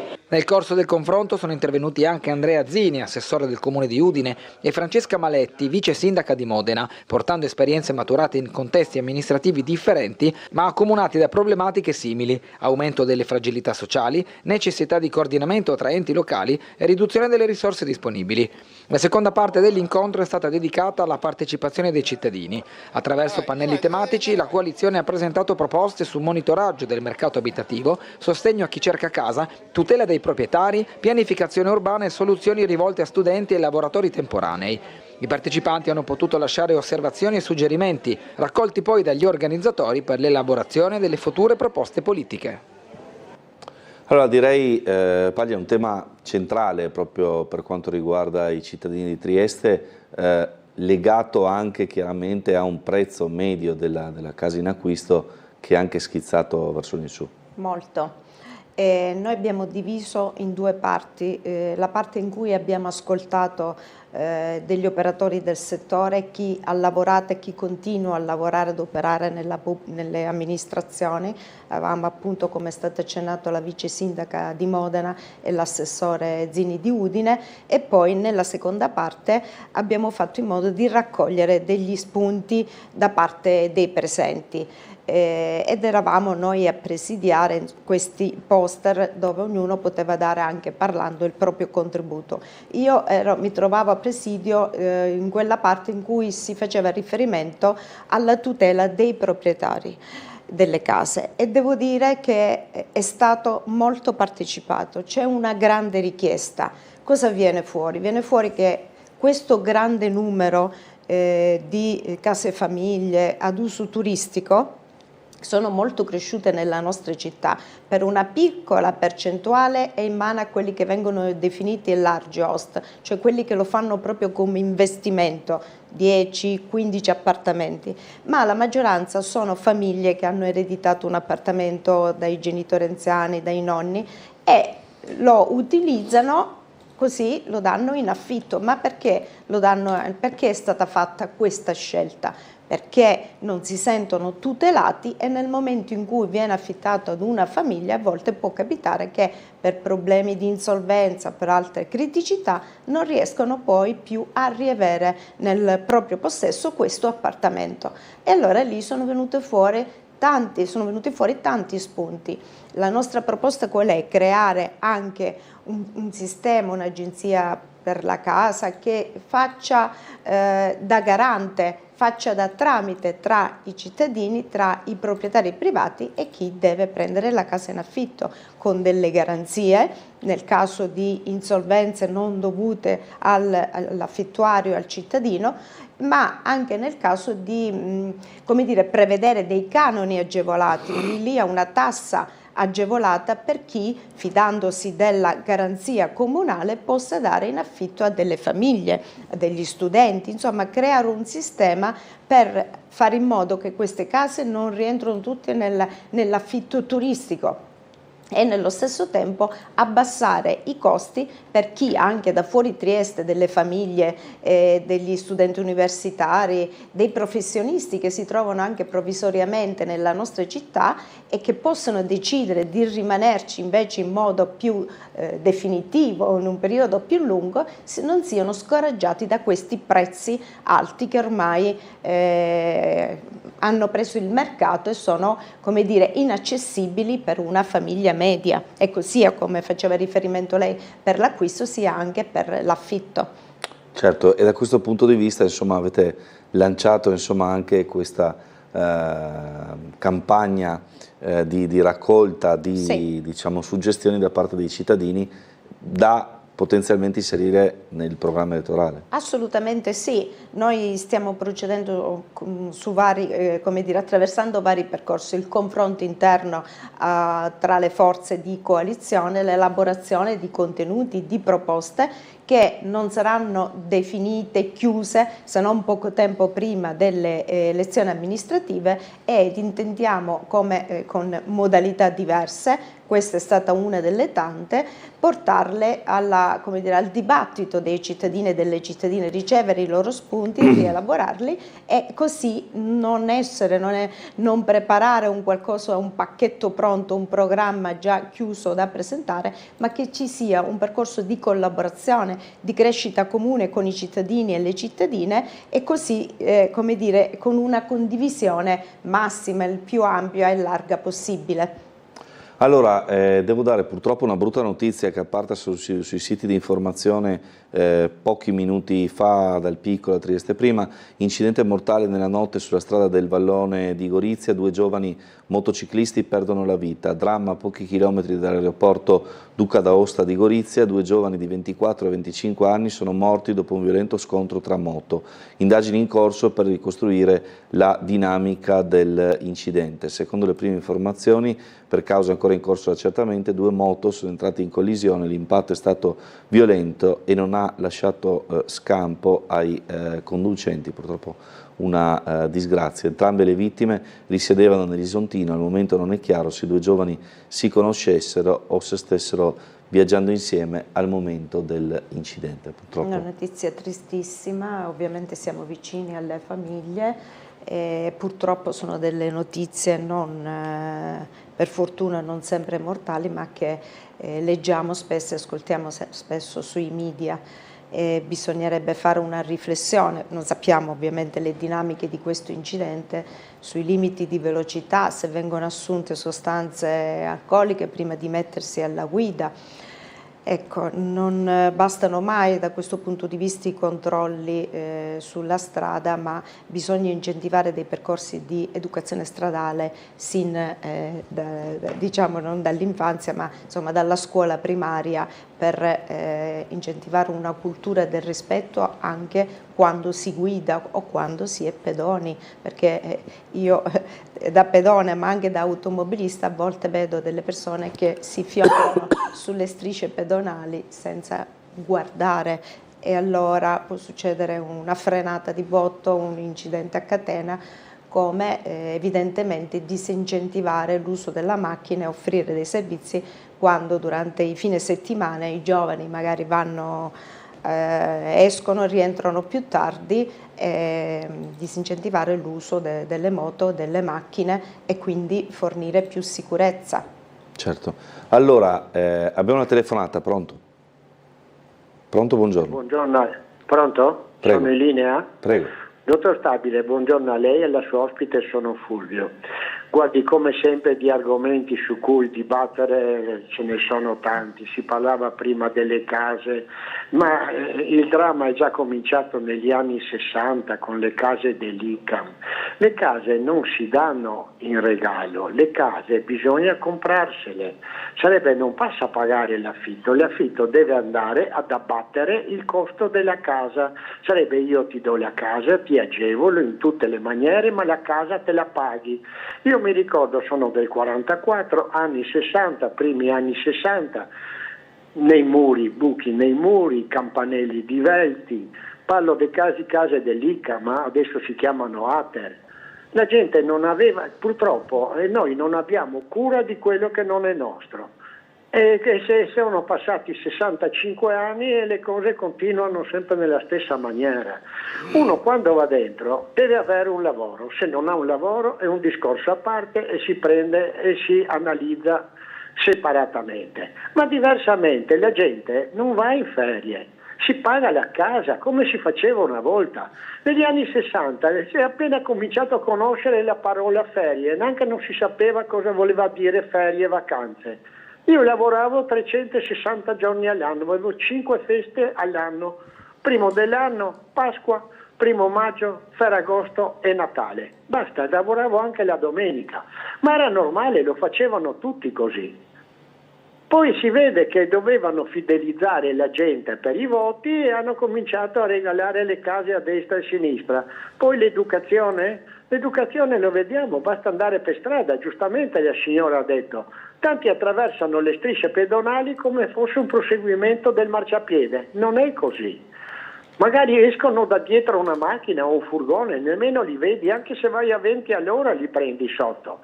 Sarebbe in qualsiasi contesto che noi vediamo, guardiamo, analizziamo, vediamo che c'è la disattenzione. Sembra che sia tutto facile, sembra che sia tutto un gioco, sembra che sia tutto carnevale. Come per televisione, sembra tutto carnevale oramai. Qua nel territorio libero, questo è il mio sogno, tornare a ragionare la gente. Non c'è niente, non è un miracolo, farli ragionare. Si può far tutto, come per esempio i coltelli. Io sono cresciuto a Servola nel bosco, avevamo tutti il temperino in tasca. È per fare la fionda, è per fare le frecce, ma non ci siamo mai sognati di metterci uno contro l'altro, ma neanche dare un pugno in faccia. Al massimo uno spintone, una pedata. Ma adesso questo qua è alla base, non hanno più educazione e senza educazione è come voler fare il contadino senza terra. Non si può fare gli adulti senza educazione, non si può. Questo è il mio sogno del territorio libero, tornare a fare delle persone che siano delle persone pensanti e non che siano degli automi che camminano ragionando con la testa degli altri, con gli articoli dei giornali degli altri, guardando la televisione. Ma per l'amor di Dio, bisogna analizzare tutto quello che si vede e si sente. È un'analisi logica, di buon senso. Va bene. Grazie per il suo intervento. Se vuol... il signore, grazie per l'intervento, ha toccato come dire, tanti temi. La cosa che mi colpisce di più è il filo conduttore, mi pare che sia quello dell'educazione, e su questo ci troviamo d'accordo. Io da insegnante posso dire che la scuola ha un grande compito in questo, in collaborazione con le famiglie, rendere i bambini, gli studenti, gli alunni consapevoli e acquisire non soltanto un'istruzione ma anche un'educazione. Avevo fatto riferimento prima all'educazione stradale, ma c'è l'educazione ambientale, risparmio energetico, adesso si fa nelle scuole anche educazione finanziaria tramite degli operatori esterni, ma l'educazione civica comprende anche l'uso critico e consapevole degli strumenti digitali, non stare sempre sul cellulare, saper, come dire, la società è cambiata dagli accenni che ha fatto il Signore da quando lui parlava, quando lui è nato. Adesso noi alunni dobbiamo anche insegnare l'uso critico di questi strumenti, ma non soltanto della parte dell'attrezzo, ma anche saper distinguere una notizia vera da una fake news, la cosiddetta notizia falsa. La scuola deve adeguarsi alla società che cambia e si evolve. Siamo partiti dalla casa e diciamo, la nostra città, Trieste, deve affrontare una serie di problematiche diverse dall'Ater, come faceva riferimento lei, e in questo possiamo dire che l'Ater, ci sono in capo all'Ater migliaia di appartamenti che sono sfitti. Anche lì ci sarebbero dei percorsi da fare. Ci sono degli appartamenti che sono chiusi semplicemente perché l'impianto elettrico non è a norma. Quindi cominciare a prevedere un piano di ristrutturazione anche tramite l'agevolazione verso l'affittuario, di recupero di credito, anche attivandosi con delle spese personali in questo recupero dell'immobile e poi rivalendosi sull'affitto, sulla spesa dell'affitto.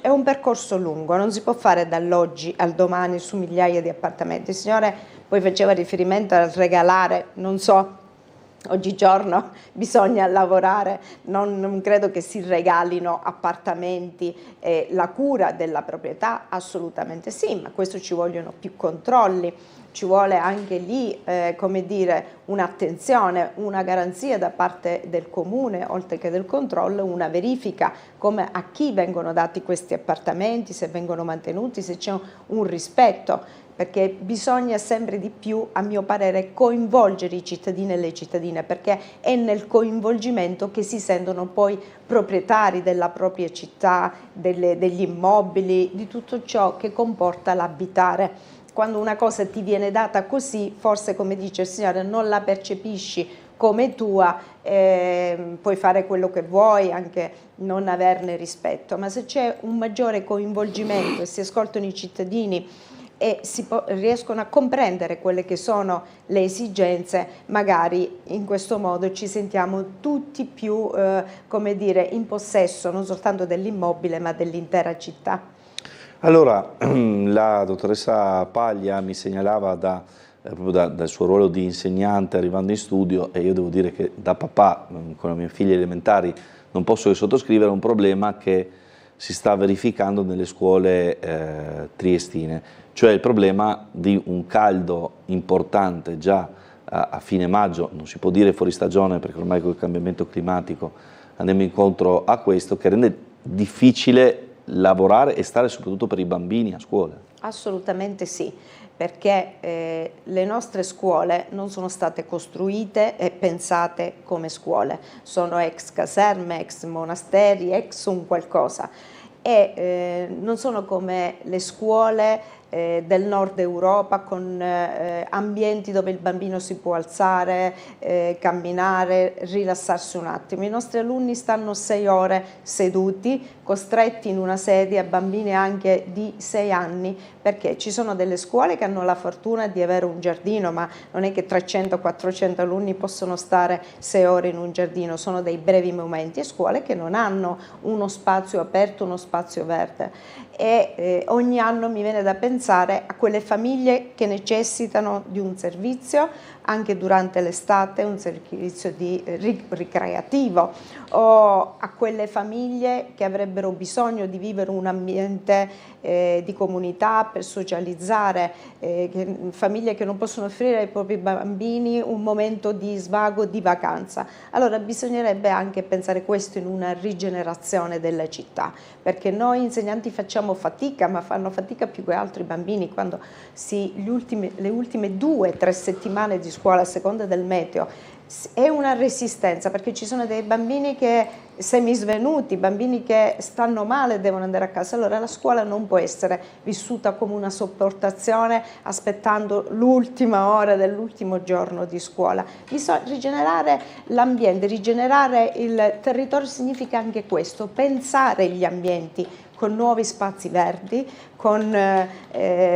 sappiamo tutti il costo che può avere il condizionamento e la climatizzazione di un ambiente, però ci sono varie soluzioni che si possono affrontare un poco alla volta e si possono pensare, progettare e prevedere, perché una scuola immersa in un ambiente verde è una scuola in cui la temperatura è più bassa, si vive meglio, ci sono ambienti diversi, vivibili. Ecco, perché ogni anno viene fuori questo, le scuole poi chiudono, devono essere invece degli ambienti vissuti dalla cittadinanza, ma io inviterei chiunque a venire in questi giorni e sono degli ambienti in cui non si può vivere, solo si sopravvive. Allora bisogna, ecco, progettare e ascoltare chi vive, io parlo della scuola ma ci sono anche altri ambienti, ascoltare chi lavora, chi vive quelle dinamiche giornalmente. Certo. Telefonata da casa, pronto? Buongiorno. Oh, buongiorno Stabile e buongiorno alla dottoressa, alla professoressa Paglia. Nivea. Allora, io volevo tornare sul discorso delle case che qui a Trieste, signora Paglia, una volta era l'ICAM, dopo gli ACP, adesso l'Ater, no? Eccolo. Io mi ricordo che appena passata la guerra, ormai ne ho 80 presto, mio padre, sposato nel 46, aveva comprato un appartamento in via Candler e l'aveva trovato distrutto perché il subinquilino non voleva uscire. Non c'era la possibilità di avere una casa Ater o IACP. Però adesso, oggigiorno, nelle case degli ACP ci andavano, quella volta era stato fatto proprio le case erano state fatte per l'ingresso dei profughi, per l'ingresso, era una grande costruzione, una grande, diciamo, mi aiuti, e sono state costruite tantissime case a Trieste. Però io dico una cosa, mio padre e mia madre che si sono comprati l'appartamento sono andati in viaggio di nozze ai 50 anni di matrimonio, non sono mai andati in ferie e io sono d'accordo col signor Fulvio, perché le ferie non è un farmaco salvavita, non è obbligatorio. Anche oggi qualsiasi ponte lei sente 20.000 italiani in ferie, 30 milioni di italiani in ferie e avanti di questo passo. Non è possibile. Prima vengono gli appartamenti, prima viene l'educazione dei figli e dopo vengono le ferie. Le ferie non sono una cosa già acquisita. E poi volevo dire un'altra cosa, e l'aveva detto già la Pellegrino, che lei lo sa benissimo, la consigliera regionale sicuramente non è di destra, no? Ecco, aveva detto che le case dell'Ater sono state svendute agli affittuari. Allora facciamo una cosa, una volta si davano le case dell'Ater a chi aveva il reddito minimo e poi quando si alzava il reddito venivano consigliati di andarsene. Invece oggigiorno si danno gli appartamenti dell'Ater a tutti, anche a quelli che invece di comprarsi un appartamento vanno in crociera, per io ne ho le prove, signora Paglia. Allora è ora di finirla, bisogna stringere la cinghia e andare avanti in questa maniera. I tempi sono diventati nuovamente difficili, come erano i tempi miei quando ero bambina, non si andava in ferie, si stringeva la cinghia e si comprava l'appartamento. Grazie. Grazie signora, prego Paglia. Bene, la signora è abbastanza arrabbiata. Allora, uno, non possiamo demonizzare le ferie in modo indiscriminato, evidentemente se qualcuno va in ferie ha anche diritto di farlo, è un riposo come dire, previsto dalla nostra Costituzione. Penso che chi va in ferie abbia i soldi per farlo, non è che, e la signora forse contestava questo, che invece di non so, pensare alla casa pensano alle vacanze. Io credo che sono due cose separate. Il fatto che non ci siano abbastanza controlli nell'altro, e questo dovrebbe intervenire anche in questo, il comune interessarsi che cosa succede, però posso assicurare la signora che gli appartamenti, gli immobili dell'Ater sono quasi come dire, lo stesso numero di quelli che sono dati in affitto. Allora evidentemente non c'è, come dire, non si arriva ad occuparsi e a ristrutturare questi appartamenti. Allora i tempi sono cambiati, la signora faceva riferimento anche i miei genitori, come dire, non viaggiavano spesso perché si sono costruiti la casa di proprietà, ma erano altri tempi. Non lo so se si regalano le case a chi ha un reddito tale da potersi permettere un affitto altrove o acquistarsi o farsi un mutuo. Vero è che, come ha detto già la signora, c'è una crisi che coinvolge anche la crisi abitativa, ci sono dei problemi per cui le famiglie, anche quelle che lavorano, alcuni lavoratori sono stati definiti i nuovi poveri, non arrivano a fine mese, non riescono a curarsi perché sappiamo che ci sono delle liste di attesa lunghe, quindi non si curano perché non hanno la possibilità economica di andare nel privato, visite specialistiche a pagamento, intendo dire. Quindi questo coinvolge anche un problema nelle politiche abitative. Allora, bisogna piano piano organizzare, dare la casa a chi ha il diritto di averla, a chi e verificare, cioè come hanno fatto i suoi genitori, hanno rimesso su una casa che era in cattive condizioni, e allora tutti dobbiamo avere rispetto di quello che ci viene dato e, come dire, come è stato detto, mi trovo a ripetere le stesse cose, bisogna partire dall'educazione, ma bisogna anche continuarla questa educazione. I servizi devono essere giusti, devono essere dati in base a delle graduatorie trasparenti, delle graduatorie che si possono verificare secondo dei principi giusti, dei requisiti verificabili, controllabili, e se le cose funzionano c'è un ufficio apposta. Per questo noi abbiamo previsto, proponiamo nel nostro programma, e qualcosa ancora da definire meglio, un'agenzia per la casa, un ufficio che sia da tramite tra le esigenze dei cittadini, tra certe esigenze, e direzionarli verso l'ATER, verso gli stabili privati, gli immobili privati o verso altre situazioni. Ecco, ci vuole una cabina di regia, qualcuno che si occupi e cerchi di regolamentare quello che è diventato un grande problema. Come dicevo, i tempi sono cambiati, infatti in questa situazione si sono inseriti anche gli affitti turistici, che sono diventati tantissimi, e anche lì non c'è nessuna regolamentazione. Se io ho una casa giustamente che ho ereditato e la voglio mettere in affitto, la metto al prezzo che voglio, nella zona della città che voglio, per quanto tempo voglio, indifferente. Forse se io ricevo delle agevolazioni, un canone agevolato, una tassa sulla casa di un altro genere più favorevole, posso metterla nel mercato, quindi dando più possibilità alle famiglie di accedere a questi immobili, meno forse si direzionano verso l'ATER e quelle case vengono assegnate a chi ne ha più diritto. È tutto un circolo vizioso, è da spezzare. Da una parte bisogna iniziare, però iniziando a regolamentare e ad interessarsi del settore, tutte queste criticità si possono risolvere un po' alla volta.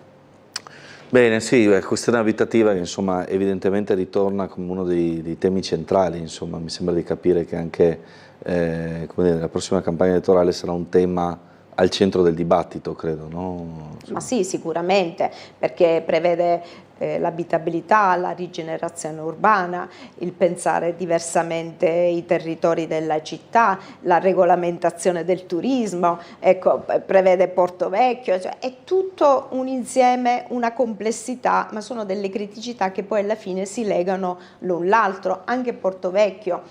Allora, bisogna avere una visione complessiva. Porto Vecchio non è qualcosa un luogo dove dovrebbe, come dire, pensato, non dovrebbe essere pensato come un luogo anche bello, ma dove andiamo a fare la passeggiata nel fine settimana.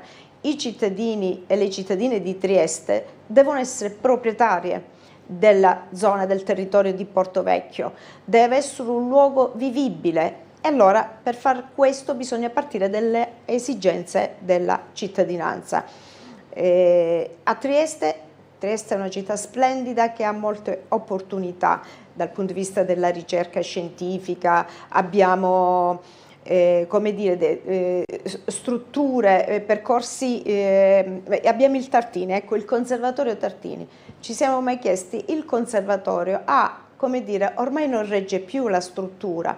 Allora coinvolgiamo i giovani studenti per pensare insieme delle sale di musica dove si possono realizzare dei concerti. Allora non procediamo a spot, qua facciamo un albergo, qua facciamo questo, altrimenti diventa semplicemente come dire, una campagna immobiliare, tutto un sistema per vendere appartamenti di lusso. Da chi verrebbero comprati? Dai triestini? No, già ci sono questi problemi, magari da ricchi stranieri che l'abiterebbero 2 settimane l'anno. Quali attività commerciali potrebbero sopravvivere lì?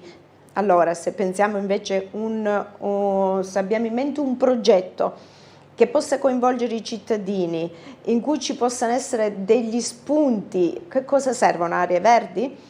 Possiamo mettere del piccolo commercio, dei luoghi dove si possono incontrare studenti, persone anziane, insomma, sia una continuazione questa della città, la zona di Porto Vecchio, non deve essere una cosa a sé stante, una cosa separata, è una grande potenzialità che ha la nostra città e deve restare di proprietà della nostra città, non soltanto per trasferire delle strutture, ma per creare degli ambienti che possono attrarre nuove professionalità, quindi arricchire la nostra città, possono attrarre nuove famiglie, più giovani anche, e quindi anche lì diventa un percorso, deve diventare un percorso partecipato e non come dire, callato dall'alto, perché bisogna partire dalle esigenze della nostra città, perché ogni città è diversa, non può essere un progetto elaborato in un'altra parte dell'Italia, deve tenere conto di quelle che sono le esigenze delle triestine e dei triestini,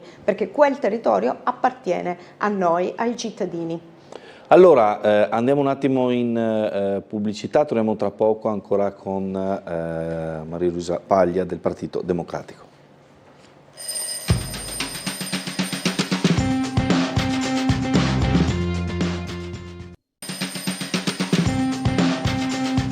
Bentrovati ancora a Sveglia Trieste, con noi Maria Luisa Paglia, segretario provinciale del Partito Democratico.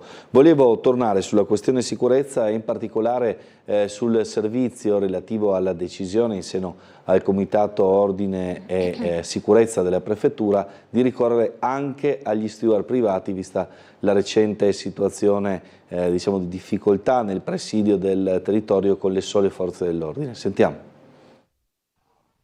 Ora è ufficiale, tornano gli steward privati per sostenere lo sforzo delle forze dell'ordine nel garantire la sicurezza a Trieste. Lo si è deciso nel corso dell'odierno Comitato Provinciale per l'Ordine e la Sicurezza Pubblica, presieduto dal prefetto Petronzi, al quale hanno partecipato gli assessori alla sicurezza di Regione e Comune, Roberti De Gavardo, il vice sindaco Tonel, i vertici delle forze dell'ordine e della polizia locale e per gli esercenti il presidente della FIPE Lonza. È stato un comitato che ha fatto un po' il punto su quest'idea che era stata lanciata negli ultimi giorni di utilizzare il supporto e il servizio fondamentale di alcune guardie giurate e si riprende un po' quello che è il concetto di sicurezza integrata a cui devono in qualche modo contribuire tutti, quindi sono molto contenta che le attività economiche siano vicine alle istituzioni e alle forze dell'ordine su questo tema. Esaminando gli ultimi episodi di risse e disordini nelle aree della movida serale e notturna, con particolare riferimento a Piazza Venezia e via Torino, è stato deciso che la vigilanza delle forze di polizia e della polizia locale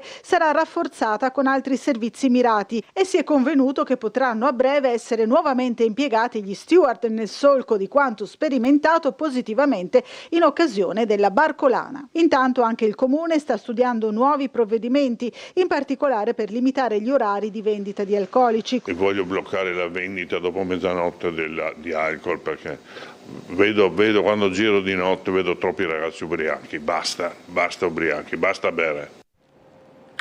Va bene, questo è un po' il punto della situazione dopo settimane in cui insomma si è arrivato a questa decisione, Paglia.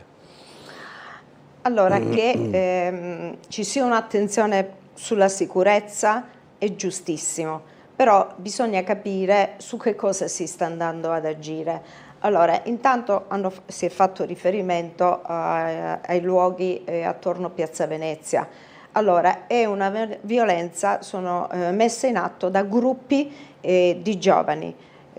alterati dall'alcol o giovani che agiscono anche senza uso o abuso di alcol, e si è fatta questa scelta degli steward. Allora, mi ero espressa anche già qualche giorno fa sulla stampa locale. Gli steward sono delle forze di vigilanza privata che secondo la legge possono operare solo sui beni. Lo steward va bene se, come dire, a garanzia di un supermercato, ecco, per verificare che non vengono rubati dei beni. Lo steward può andare bene per una festa, per un controllo, ma quando si parla di sicurezza, si parla di rapportarsi e relazionarsi con delle criticità, con un disagio giovanile, a mio parere lì l'unico che può operare è la forza di polizia. Sono le forze di polizia che hanno una preparazione, come dire, un'esperienza diversa da un poliziotto privato, uno steward che ha fatto magari un corso di 3 mesi prima di operare in questo settore. Ma non basta neanche, come dire, impiegare la polizia, perché è la polizia stessa che lo dice. I sindacati di polizia affermano che in questi casi, quando si parla di giovani, occorre un servizio di educativa di strada. Dobbiamo dirlo che cos'è l'educativa di strada. L'educativa di strada è fatta anche delle forze di polizia che agiscono insieme anche a un infermiere, uno psicologo, ma non, mentre lo steward, cosa può fare lo steward? Può telefonare alle forze di polizia e dire venite. Come ha detto l'assessore, bisogna, come dire, necessita la collaborazione dei cittadini, quindi sviluppare il senso civico, ma mi pare che i cittadini nelle zone limitrofe Piazza Venezia lo abbiano già fatto, hanno chiamato la polizia per sollecitare l'intervento. Quindi questi steward possono fare questo, bloccare qualche evento, ma chiamare le forze di polizia. Loro non possono intervenire, non possono arrestare, non possono chiedere documenti. Quindi si rallenterebbe il processo. Quindi siccome in quei casi lì si parla di giovani, l'educativa di strada, il servizio messo in campo dell'educativa di strada, cosa prevede? La presa in carico di questi giovani. Frequentano la scuola, c'è una dispersione scolastica, c'è una famiglia che se ne occupa, che non se ne occupa, quindi responsabilizzare se ci sono dei genitori. Non so, si tratta di minori stranieri, interessarsi con la comunità, vengono rispettati gli orari di rientro alle 21. Si tratta di persone che hanno bisogno di essere recuperate attraverso un servizio civile, messi alla prova con dei lavori attivati, ecco, dei percorsi diversi. Devono essere sottoposti alla firma, controllati. Ecco, ci vuole, come dire, partire da quella che è la causa. Non si può agire. Gli steward e neanche le telecamere, è utile tutto, ma c'è la prevenzione in questo? L'uso degli steward favorirà la prevenzione? No, non favorirà la prevenzione. Vedremo, ma quei giovani, se vedranno che lì c'è un maggiore controllo, ecco, si sposteranno in un altro territorio, in un'altra zona, e questa esperienza mi pare che già l'abbiamo vista. Allora, il sindaco ha detto un maggiore controllo sulla vendita dell'alcol, ma sappiamo benissimo che i giovani sono capaci di comprarsi una cassetta di bottiglie e poi andarla a bere in un'altra piazza, in un'altra zona. Allora bisogna andare alla causa, fermare, bloccare questo fenomeno e capire come farlo, non con dei palliativi. Cioè, gli steward saranno un investimento economico che paghiamo noi cittadini. Allora, investiamolo in un qualcosa che possa di più agire e risolvere la causa, perché se non andiamo alla causa, se o incentiviamo o incrementiamo l'uso delle telecamere o il controllo che già fanno i cittadini, a mio parere non abbiamo risolto il problema, e se non si risolve potrebbe succedere che si complichi ancora di più, come dire, sviluppando altre complessità. Bene, sentiamo la telefonata da casa. Buongiorno, pronto? Prega, è Pronto? 30 anni, signora Paola, è 30 anni che sento queste cose. Bisogna far questo, bisogna far l'altro, bisogna cercare di mettere dei psicologi, ma questi qui non vogliono psicologi, non vogliono niente.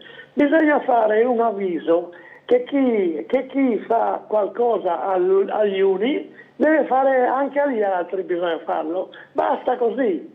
Se uno praticamente picchia un esempio, se picchia un anziano, gli diamo anche a lui 4 botte. Quello lì sarebbe il migliore investimento che si possa fare. Altre cose sono tutte palliative che lei palliativa, cosa attiva lei come signora Paola del PD?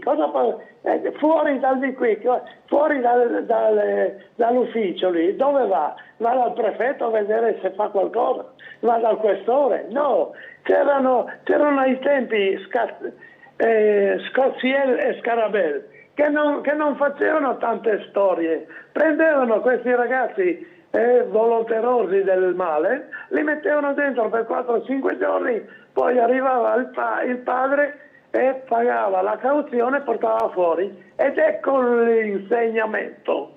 Non non psicologi oppure altri dottori, non se ne fregano, la vuol capire o è dura, più del marmo. Grazie, mandi.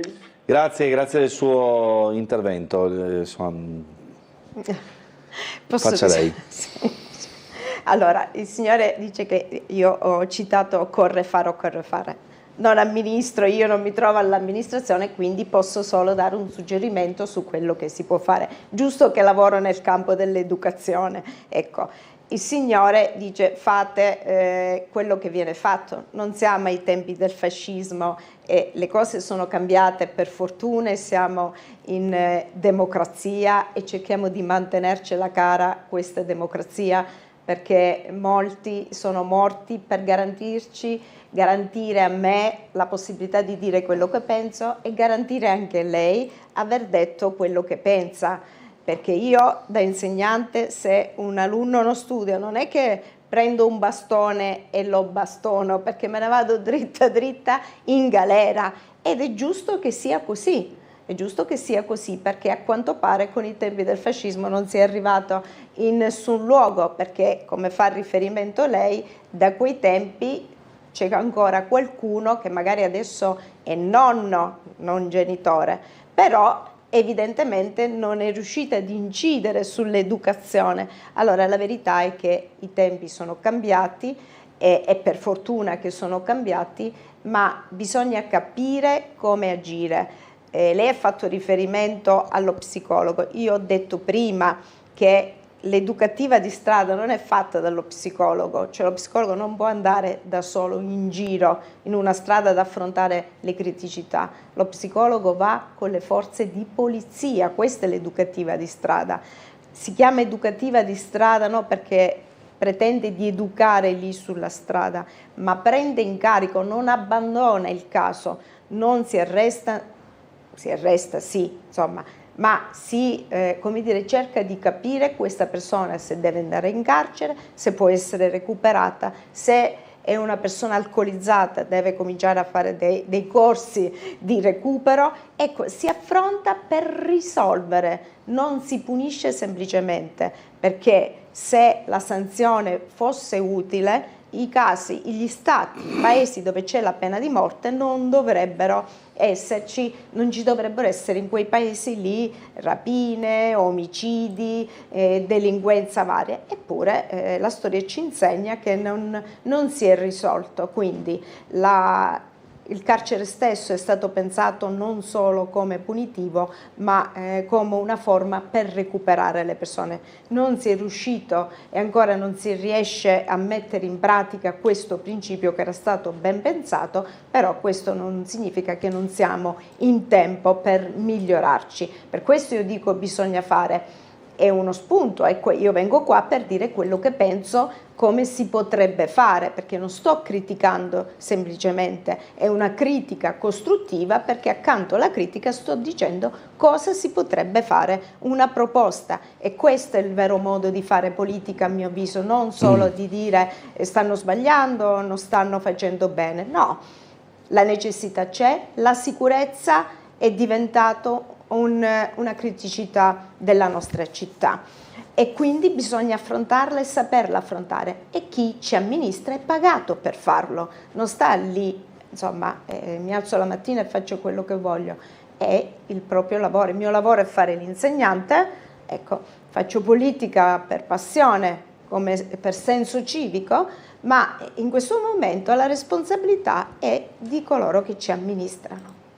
Allora, scrive tra le varie mail Renata, dice: io credo che sia necessario coinvolgere di più i genitori nel percorso scolastico e per la crescita emotiva dei ragazzi sia delle medie che delle superiori. Quella fascetta è molto delicata. Periodicamente fissare col genitore un colloquio se non in presenza usando la tecnologia. L'importante è far capire che la scuola non sostituisce il genitore, ma uno aiuta l'altra, anche se il ragazzo sta più ore tra insegnanti e compagni piuttosto che con mamma, papà o nonni, dice Renata. Ma sì. Grazie alla signora Renata, sono perfettamente d'accordo, in realtà questi momenti ci sono, allora ci sono dei colloqui che sono obbligatori per ogni quadrimestre, insomma ogni scuola si organizza ma ci sono degli appuntamenti obbligatori, però poi a seconda delle necessità la scuola è sempre lì, gli insegnanti fanno sempre degli incontri con le famiglie, con gli operatori del settore, se ci sono educatori, se ci sono case di accoglienza, se ci sono terapeuti che seguono alcuni bambini che presentano delle criticità, delle esigenze diverse, e lo facciamo, come ha detto la signora, sia in presenza che a distanza, perché mettere insieme a volte 5 docenti, 6 operatori non è facile con gli orari di lavoro, allora troviamo anche delle modalità a distanza, ci sono, ma cara signora Renata, ci sono delle famiglie che hanno degli strumenti per, come dire, per reagire, per farsi carico anche a livello educativo di questo. Ci sono delle famiglie che non hanno questi strumenti, questa possibilità, questa, non so come chiamarla, cultura educativa, e allora in questo caso interviene la scuola pubblica, i servizi pubblici, ecco perché è importante non ridurre certi servizi.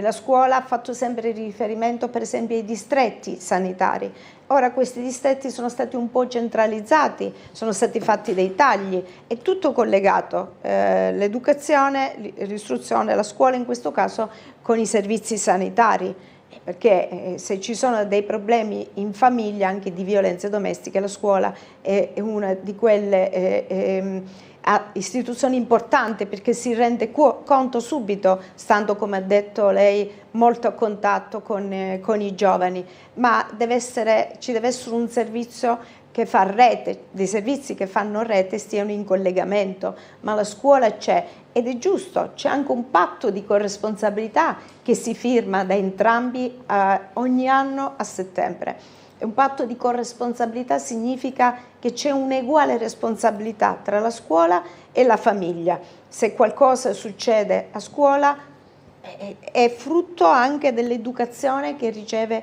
in famiglia. Ecco, e per questo c'è una collaborazione costante e bisogna anche incentivarla questa collaborazione, sono d'accordo. Certo. Volevo tornare anche su questi appuntamenti, no, della coalizione del centro-sinistra. Ora sostanzialmente si procederà quasi una volta al mese, da quello che ho capito, qualcosa del genere, sui vari temi della città?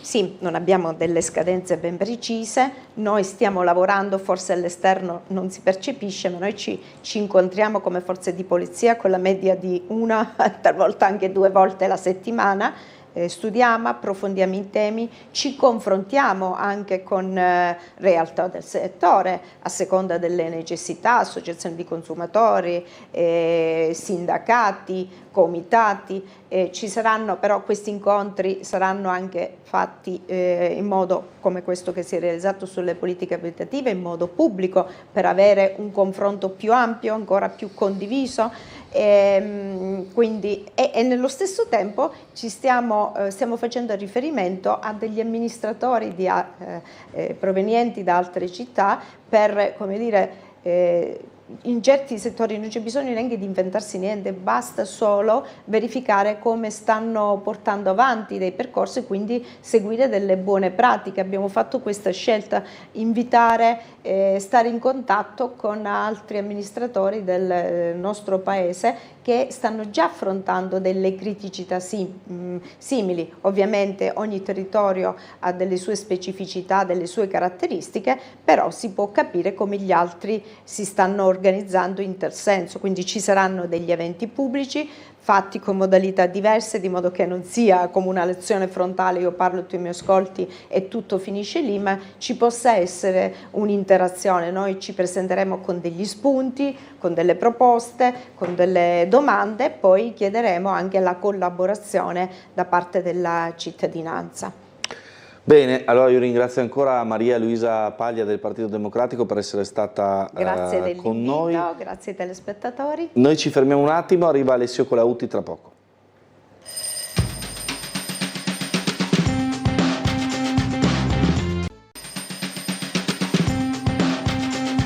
Bentrovati ancora in diretta, Sveglia Trieste, con noi Alessio Colautti. Ciao Alessio, bentrovati innanzitutto. Buongiorno. Buongiorno. Buongiorno. Faremo il possibile. Faremo un minuto di silenzio alla voce di Marco. Faremo il possibile. Ma sì, faremo. Ascolta Alessio, allora partiamo subito dai tuoi prossimi appuntamenti, così diamo subito modo a chi ti segue da casa di capire quando può venire a vederti, ascoltarti, eccetera. Cominciamo molto, insomma, relativamente presto, perché il 22 di giugno, lunedì 22 giugno, si apre la stagione Un Touch al Miela, che è praticamente quello che era il teatro in giardino l'anno scorso, solo ci trasferiamo al Miela, visto che il Miela ha l'aria condizionata, 18:30, quindi spostiamo anche di orario per agevolare il pubblico. Il primo appuntamento sarà con Francesca Marsi dal titolo Amor no se brodo de fasoi. Marco Balaben al pianoforte, e affronteremo l'amore raccontato nella canzone triestina. Da Chi se colpa del mio male, ha fatto l'amore, sono tutte le varie declinazioni dell'amore all'interno della canzone triestina. Ovviamente, come tutti gli spettacoli al Miela, li apre Michela Vitali con un con un cantoncin de Triestin, una bellissima rubrica molto apprezzata dal pubblico l'anno scorso di 10 minuti, un quarto d'ora, dove Michela racconta qualche particolarità degli usi, costumi della nostra città, tradizioni, piatti, e questa volta Michela avrà lavoro doppio perché dovrà anche leggerà prima i brani di i testo di tutti i brani che andremo poi a interpretare, così che il pubblico li possa apprezzare ancora di più. Passiamo poi a luglio andremo con Vanoni e Paoli, Una lunga storia d'amore. Stavolta sarà con me Elisa Colummi e al pianoforte sempre Marco Ballaben, e racconteremo questa lunga storia d'amore tra Vanoni e Paoli, queste due persone che sì sono state assieme per un tempo relativo della loro vita, ma poi in realtà forse non si sa mai, perché era sempre insieme, hanno fatto tournée assieme, e poi insomma tutti e due, anche per ricordarli vista la recente scomparsa. E poi finiremo ad agosto con tutte e due le cantanti, Elisa Colummi e Francesca Marsi, sempre Marco Balaben al pianoforte, sempre Michela Vitali col cantoncino e Triestin, Non ti fidar di un bacio a mezzanotte, ovvero tutto il repertorio del quartetto Cetra, dal vecchio palco della Scala, Mi voleva bene, tutto il repertorio del quartetto Cetra fino ad arrivare alla televisione, perché sappiamo che il quartetto Cetra ha lietato molte serate televisive anche del pubblico italiano fino agli anni 70 e via andare. E questi saranno gli appuntamenti al Miela, mentre poi lunedì 27 luglio al Museo Sartorio, nell'ambito di Trieste Estate, Sondè Mestier vende Rigola in piazza, uno spettacolo sotto l'egida del Serenade Ensemble che mi onoro di presiedere da qualche mese in qua, con il coro Semplici Note diretto da Giulia Fonzari e la partecipazione straordinaria di Marzia Postogna e il quartetto Alabarda, il quartetto musicale Alabarda. Lì faremo invece un affresco di quelli che erano i mestieri della Trieste che non c'è più, Caligheris, Solotte, Limonere, Tabacchine e via andare. E poi il lunedì dopo, lunedì 3 agosto, apriremo il Kaisermonat, so che sta roba fa sempre molto sorridere, ovvero il mese dell'imperatore, con il programma Coierimo Putei. Sarà una serata, quello invece con l'Orchestra Fiati Città di Muggia, Amici della Musica, preparata da Andrea Svetez e per la serata sarà diretta da me. Marzia Postogna tornerà per la lettura con me di qualche Maldobria e faremo un excursus delle più belle marce militari dei primi anni del Novecento sotto l'impero asburgico. Mese dell'imperatore che culminerà martedì 18 agosto con la cena dell'imperatore alla birreria Forst, menù a tema con Kaiserschmarren, Kaiserfleisch, quindi il carré di maiale, e un appuntamento anche musicale con il maestro Corrado Gulin al pianoforte, il sottoscritto che canterà, Marzia e altri appuntamenti. Insomma. Che poi è un anno in cui di nuovo vai a rendere omaggio, se non sbaglio. Sì, stiamo già organizzando il pellegrinaggio, missione pellegrinaggio. No, ma devo contarti sta roba perché correva l'anno 2016, quindi 10 anni fa, 100 anni dalla morte, scusami. 2 pullman, andiamo su in 2 pullman, andiamo la mattina a visitare Schönbrunn, pomeriggio bisogna andare alla cripta dei Cappuccini.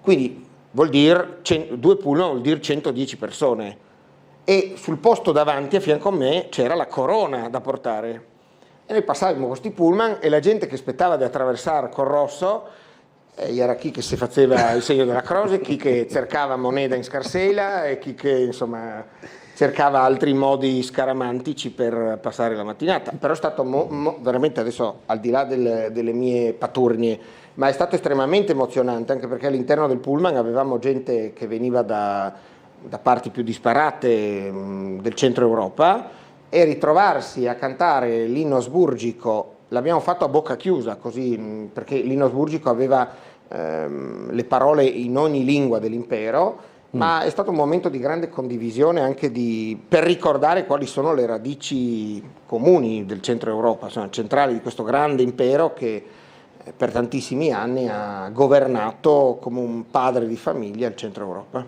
Bene. Questo sarà a novembre, dal 19 al 22 di novembre. Pronti insomma a un anno intenso, sei già programmato anche per... Sì, mi stavo già facendo la prova costume, ma non quella per il pedocin, la prova costume sì, per sapere cosa mettere, insomma, perché anche qui richiede un certo, una montura adatta. Certo. Bene, tra l'altro nel frattempo è iniziata la stagione turistica, siamo invasi da crocieristi di tutti i tipi. Sì, una meraviglia. Tra l'altro, guarda, no, devo dirti la verità, mi sono uno che in questo è abbastanza tartaifel. Se la sagra del disco Verzers, insomma. Pensavo quella del ciliegie, scusa. A Maccioli. La sagra del disco Verzers perché c'è sti turisti che arrivano e non solo i turisti. Insomma, se chi che può permettersi di scoprirsi, se chi che insomma... Se meglio che se covergi, una bella flaida. No, arrivano, poverini, poi certi cercano robe strane, molti arrivano... mangiano e la roba più bella è vederli mangiare magari non so carbonara, capuzzi con le Lugani che è un buon cappuccino che tacca, che è una meraviglia insomma, proprio... ma anche pasta con le vongole quel cappuccino perché arrotonda il gusto, arrotonda proprio quel cappuccino senza schiuma, perché sennò la schiuma chiaro, se quel che no, ti dà un po' di fastidio, puoi fare la differenza. Poi sei squali che attacca i coccai, te hai visto? Sì, dice che di stare attento al vostro. Sì, infatti, no? Mostriamo anche l'immagine che abbiamo sottolineato qua via computer della verdesca che attacca i gabbiani in golfo, girata ovviamente dall'area marina protetta che insomma monitora la situazione in Golfo. Eccola qua, una verdesca di 2 metri che punta il cocal e poi lo insegue. Diciamo che il titolo di questo video potessi essere "Sei tutti noi", perché sti cocai che un po' corrotto le aize, insomma, cioè, se li vedi Drio Man appunto in città che punta con un occhio in riva e con fare chirurgico i becca via la roba del mangiare dai piatti mi go di fronte a casa, mi sta qua sotto, sono giusto, go gente che dà del mangiare ai cocai e c'ho sti qua alle 3:30 della mattina, 4 della mattina e viene a domandare del mangiare e insomma sono un poco pesanti, insomma. Questi facessi triestini fioi come che fai i cocai, che avessimo Trieste fosse come San Francisco, ma invece si sa che a Trieste insomma piuttosto che fare altro si guarda la televisione, quindi sì, infatti anche, sì, no, beh, se è più sano, se più sano. Sì, poi lo dico nel seminario vescovile, si sa che è giusto dirlo così, insomma, no? Certo. Pronto, buongiorno.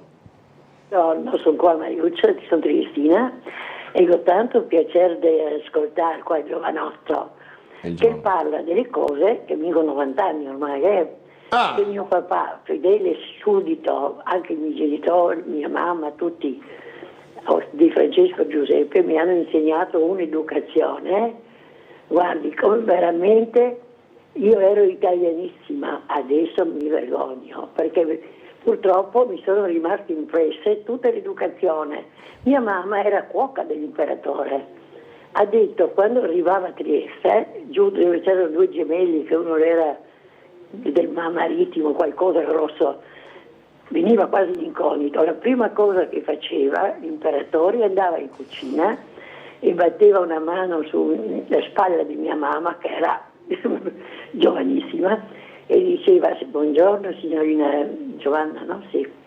Lei sa cosa mi piace, e la ringraziava, ha detto che era una persona meravigliosa e mi hanno insegnato un'educazione che io fino al 54 ero piena di bandierine bianco, rosso e verdi, man mano mi veniva tutto in mente come l'educazione, io mi trovo male adesso qui, perché così dice sì e sì, se non è tuo non tocchi, mi trovo veramente male quando lo sento lei, sì. Guardi, addirittura sì, non mi interessa di sport, ma siccome io so che lui è un italiano per modo di dire, è area austriaca. Ma l'educazione che io ho avuto non mi trovo, perché qua fregati che frego anche me. Quando andavo a fare volontariato, che lo incassavo, ovvio, no? E la mia amica mi diceva, ma insomma te che becchi 50.000 lire quella volta, ma come? Se io prendo una bibita non la pagherò per quel che vedo, ma per quello che costa. Quello che sono, no, cori che io dico, no? Comincia con le M. Mi sento sentire dire tutto. Veramente io quando lo sento a lei mi sento tutta l'educazione. Grazie signora. Diceva 400 anni, quando il nostro sindaco si bea di tutti quei bei a Piazza Unità, ma chi ha fatto? Maria Teresa mi sembra, no? Beh, insomma, poco dopo. Poco dopo lei nasceva per quell'epoca. Sì, perché mi ricordo tutto quello che diceva mio papà, ma fino a un certo punto, l'educazione sì, purtroppo. Va bene, grazie signora, buona giornata. Grazie alla signora. C'è una vignetta. Se è meglio non parlare del sindaco oggi, forse se... In che senso? No, c'è ancora la carega calda di ieri sera, insomma... Se la sai in pisa ieri sera, Se la imborozzà. Ma il ga comincia mai, perché già ieri mattina era un poco... Ieri era effervescente, dici. Vabbè, insomma... Succedi. La vignetta del nostro amico Englaro, io voglio fare la gara per privatizzare l'acqua, beveremo vin. Giusto. Basta. Meno di così. Semplice, insomma. Ma sì, cosa mai? Pronti, via. Ok, allora ci fermiamo un attimo per la pubblicità, ci vediamo tra poco.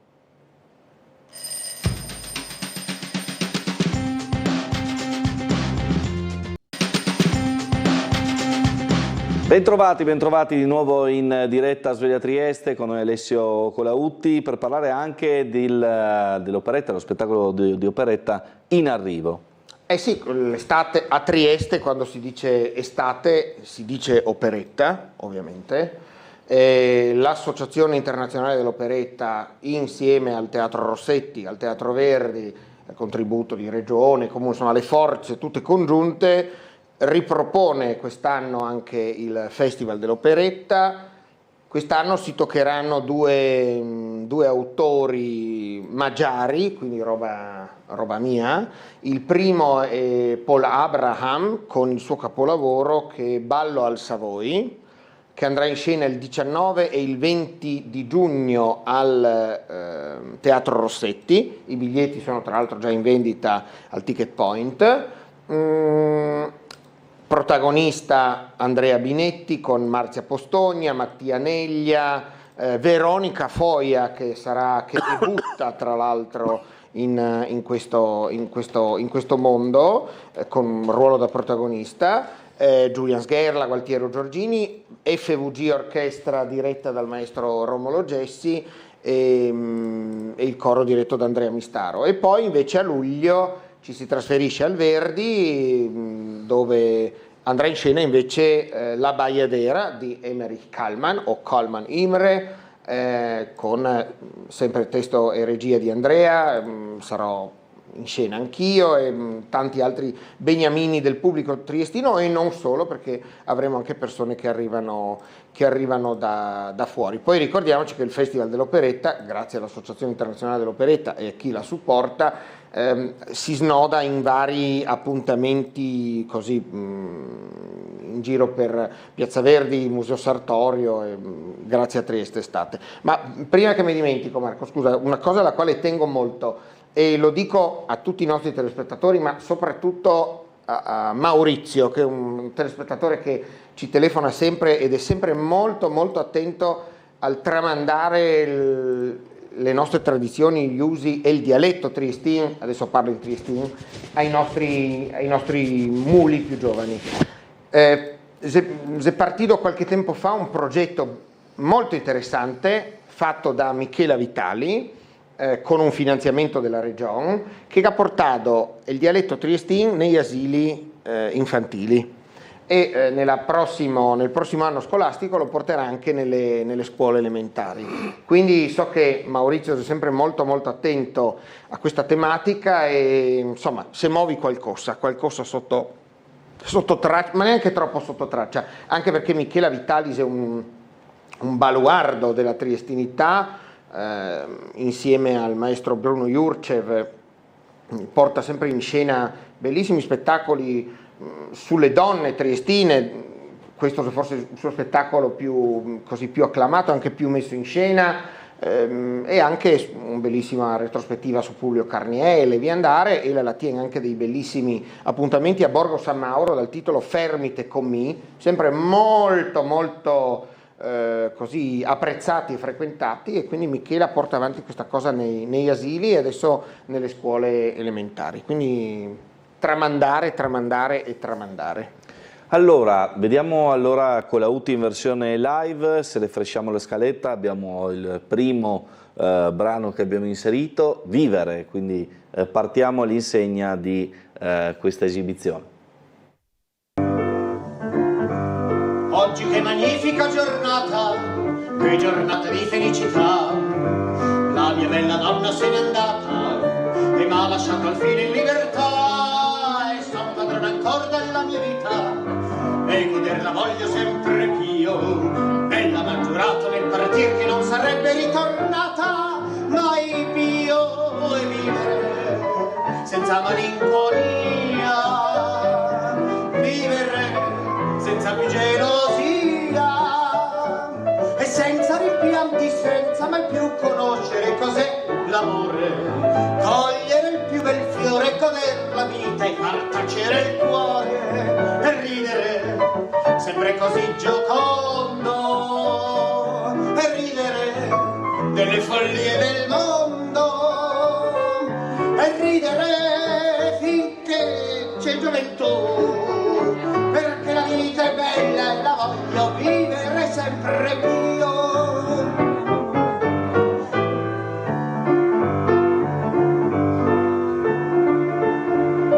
Sì, lo spingi perché non mi ricordo come comincia la seconda strofa, lei vada là.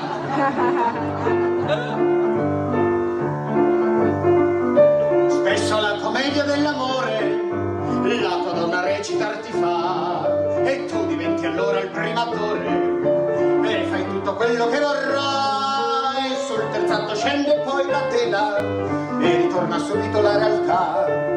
E allora in un istante la tragedia in commedia trasformata sarà, e vivere senza malinconia, e vivere senza più gelosia, senza rimpianti, senza mai più conoscere cos'è l'amore, cogliere il più bel fiore, goder la vita e far tacere il cuore, e ridere sempre così giocondo, e ridere delle follie del mondo, e ridere finché c'è gioventù, perché la vita è bella e la voglio vivere sempre più, maestro.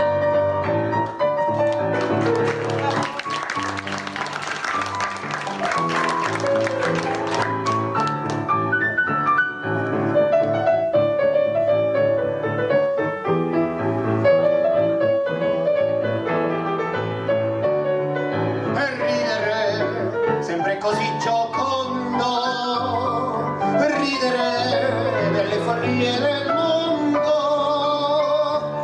ridere finché c'è gioventù, perché la vita è bella e la voglio vivere sempre più.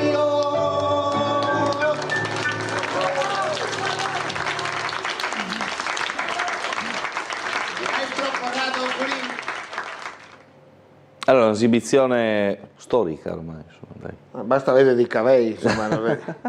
Quanti cavei. Dicevo che quel smoking, bellissimo, me lo ricordo perfettamente, un tessuto stupendo in un gabardin semilucido a bastoncini, e dopo che mi sono ingrassato ho detto, boh, lo butto via, non starò mai più là dentro. E invece adesso che, vabbè, vedrò qualchidun che gira con il mio smoking, fare la spesa. C'è una telefonata, pronto? Buongiorno, sono Luigi. Buongiorno! Oh, ecco, vorrei farvi una domanda a Colautti. Intanto grazie di queste pause del sabato, perché già stamattina stavo iniziando con Paglia, ma se avevo un mal da testa che metà basta. Povero Paglia. Beh, ecco, sì, e poi non c'entrano niente, che purtroppo sono fatti così, tutte le commette, no? Più che comune. Vabbè, voglio farvi una domanda. Prego. Dato che tu c'hai la tua passione musicale di teatro, no?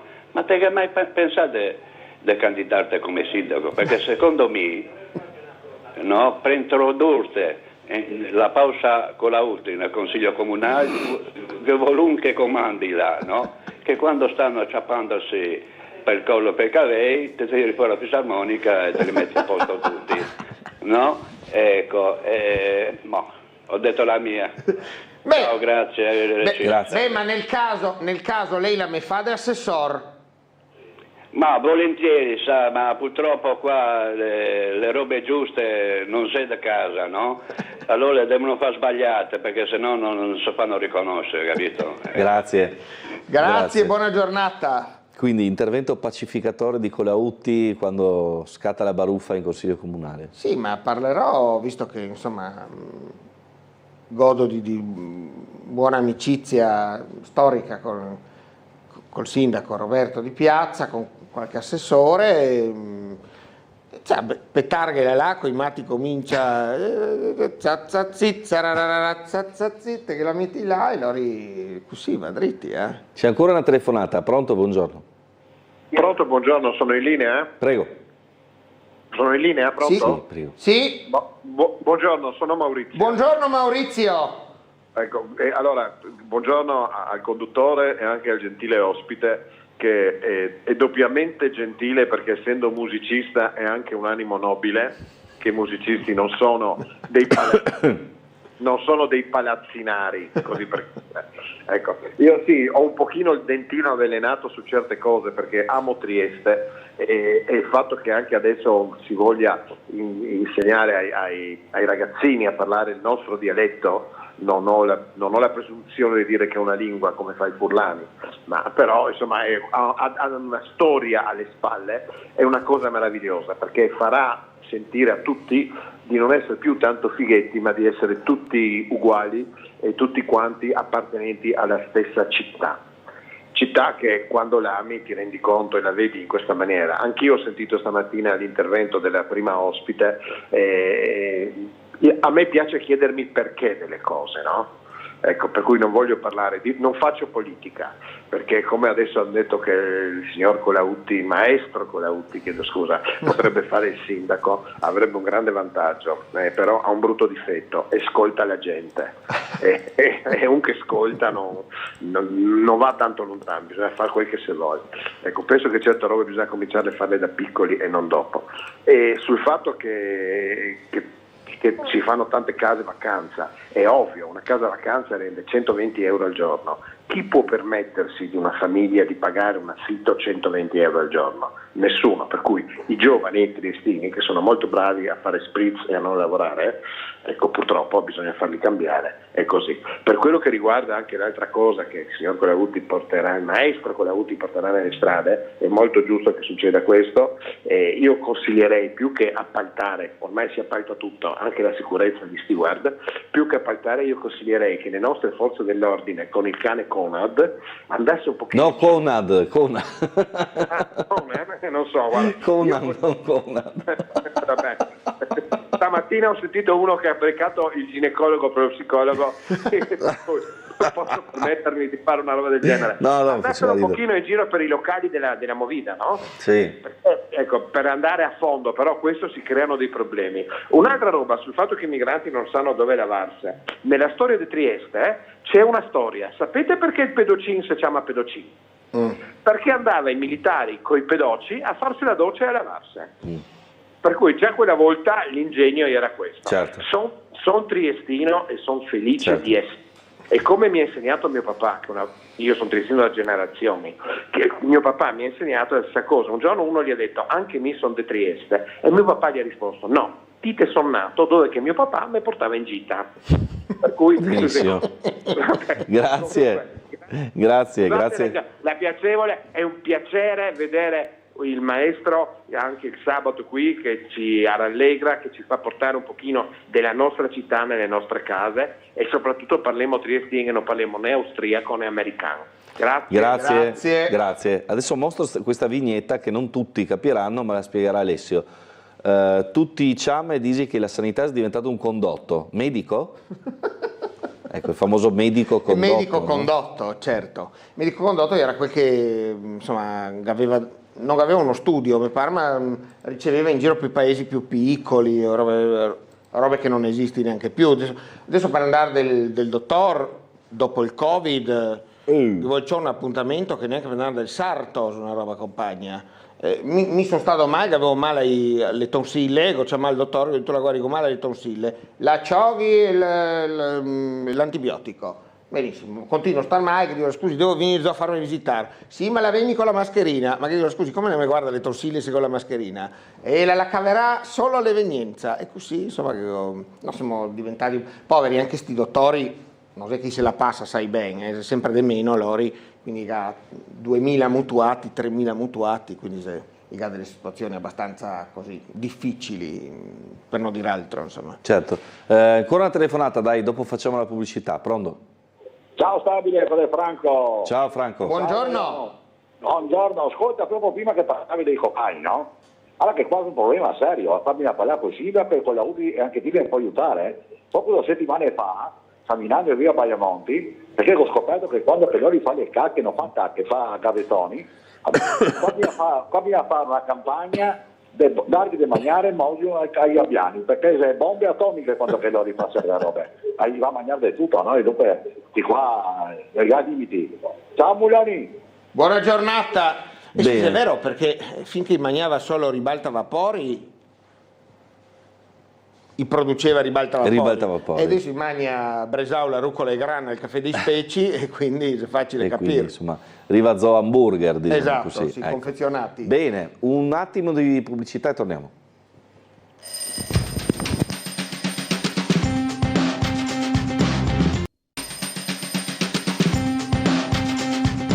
Eccoci ancora in diretta con Alessio Colautti, dotato della FISA, e quindi dove andiamo a finire?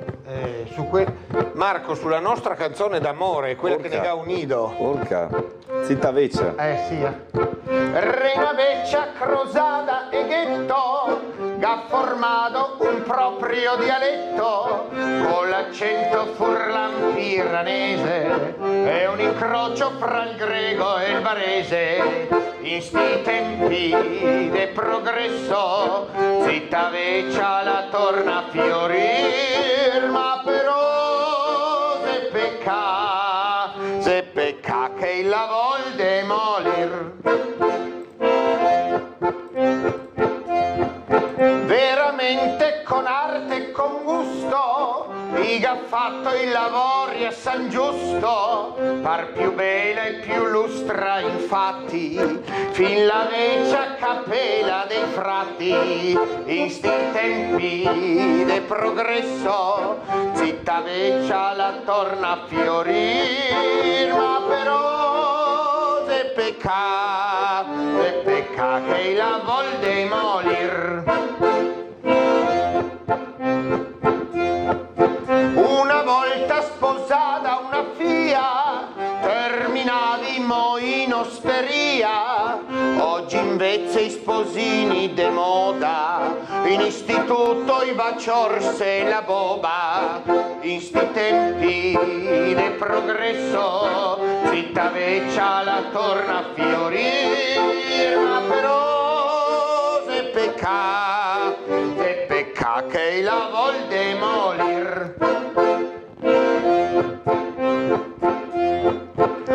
Passava per queste contrade una signora in capelli che fischiade, oggi invece perfino i pedocci, garrossetto e rimel sugli occhi.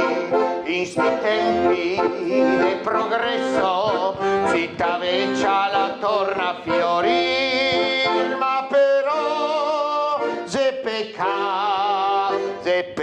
che la vol demolir. Ale, quindi un grande ritorno, direi. Sì. Questo è proprio un classico che... Quando si parla, quando faccio spettacoli su Cechelin, tutti i spettacoli si vergi con questa, insomma, è quasi un portafortuna. Certo. Pronto, buongiorno? Pronto? Non c'è. Allora io andrei invece, perché insomma la gente da casa che voglia un po' di musica, sì. Ho scritto Colautti Tris, che non significa che sta giocando a carte, ma mi è venuta così. Sentiamo la Paloma? Ah, come no, sì. Sentiamo la Paloma allora. Pronti per sentire un altro pezzo di Alessio Colautti del suo repertorio, e poi ricordiamo quella che è la sua storia, no? Legata chiaramente a Massimiliano d'Asburgo. Ecco qua che arriva.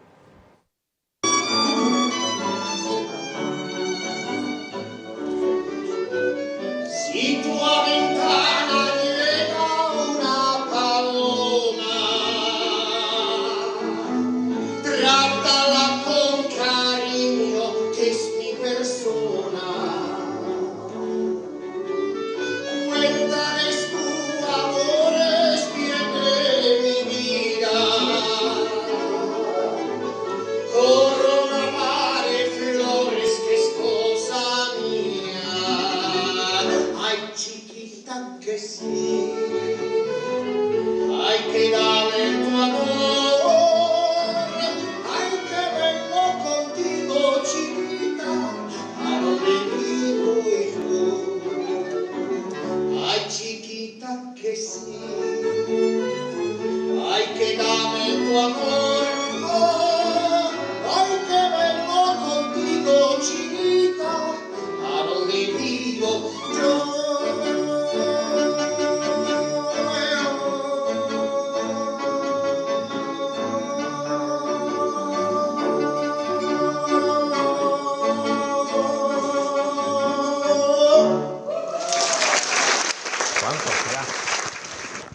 E vabbè, gli amici ungheresi, no? Che ormai tornano nella stagione Notte in Caffè il 14 e 15 di novembre. Il 14 sarà sabato, faremo nuovamente la cena magiara, la serata magiara, con un menù magiaro alla birreria Forst nuovamente, che ci ospita, anzi saluto Luca che la gestisce e ci ospita sempre volentieri. La birreria sarà dedicata a noi e poi il giorno dopo vengono ospiti nella stagione Notte in Caffè al Teatro Miela, con tanti ospiti, perché l'anno scorso alla Forst avevamo avuto anche il maestro Alexander Ipavez alla fisarmonica, Marzia Postonia, e poi insomma era finito con una marinaresca dove Lori, come ti ho detto, Lori non si aspettava, perché ho detto guarda che è una canzone molto popolare a Trieste, e qui ha cominciato a cantare marinaresca, che avere 120 persone che cantava con Lori non se l'aspettava. Quindi insomma torna anche quest'anno con un repertorio, una scaletta ovviamente rinnovata e nuova. Telefonata, pronto? Gianni. Buongiorno Gianni. Volevo salutare lei, dottore, e il signor il grande Colautti. Riguardo, siccome prima che parlavo, signor, del dialetto, oggi purtroppo si è messo in canton e tutti parlano in lingua, purtroppo è tutto cambiato. Prima che avevamo un dialetto, parlo fino agli anni 70, perché dopo pian piano si visto che bisognava sapere la lingua, perché se no non ti eri colto, non ti eri bravo, senza sapere che tutti possono un libro e leggere, no? Di conseguenza, secondo me, il dialetto doveva restare. Purtroppo anche in me di casa la fa così, la sa. Non so che faccio la critica agli altri.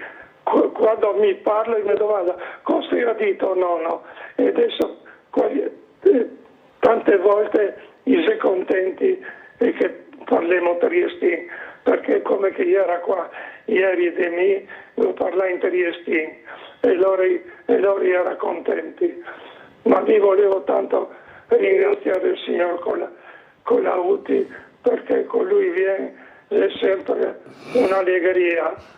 Grazie signor Gianni, tante grazie.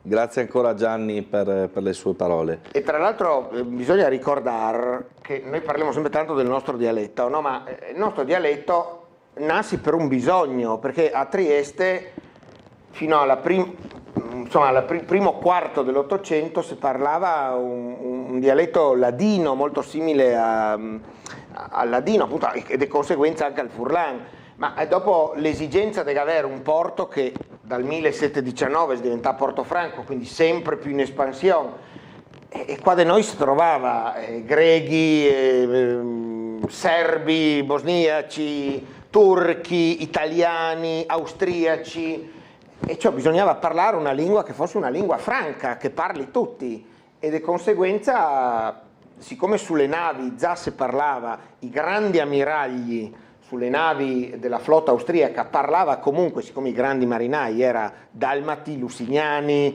e se parlava questo dialetto di ceppo veneto, gli ha adottato il triestino perché era un'esigenza di potersi far capire da tutti quanti, sempre però con la grande apertura che contraddistingueva Trieste, vergendosi alle parole slovene, tedesche, francesi, insomma. Però è un'esigenza la nostra, quella del triestino, è una forte esigenza.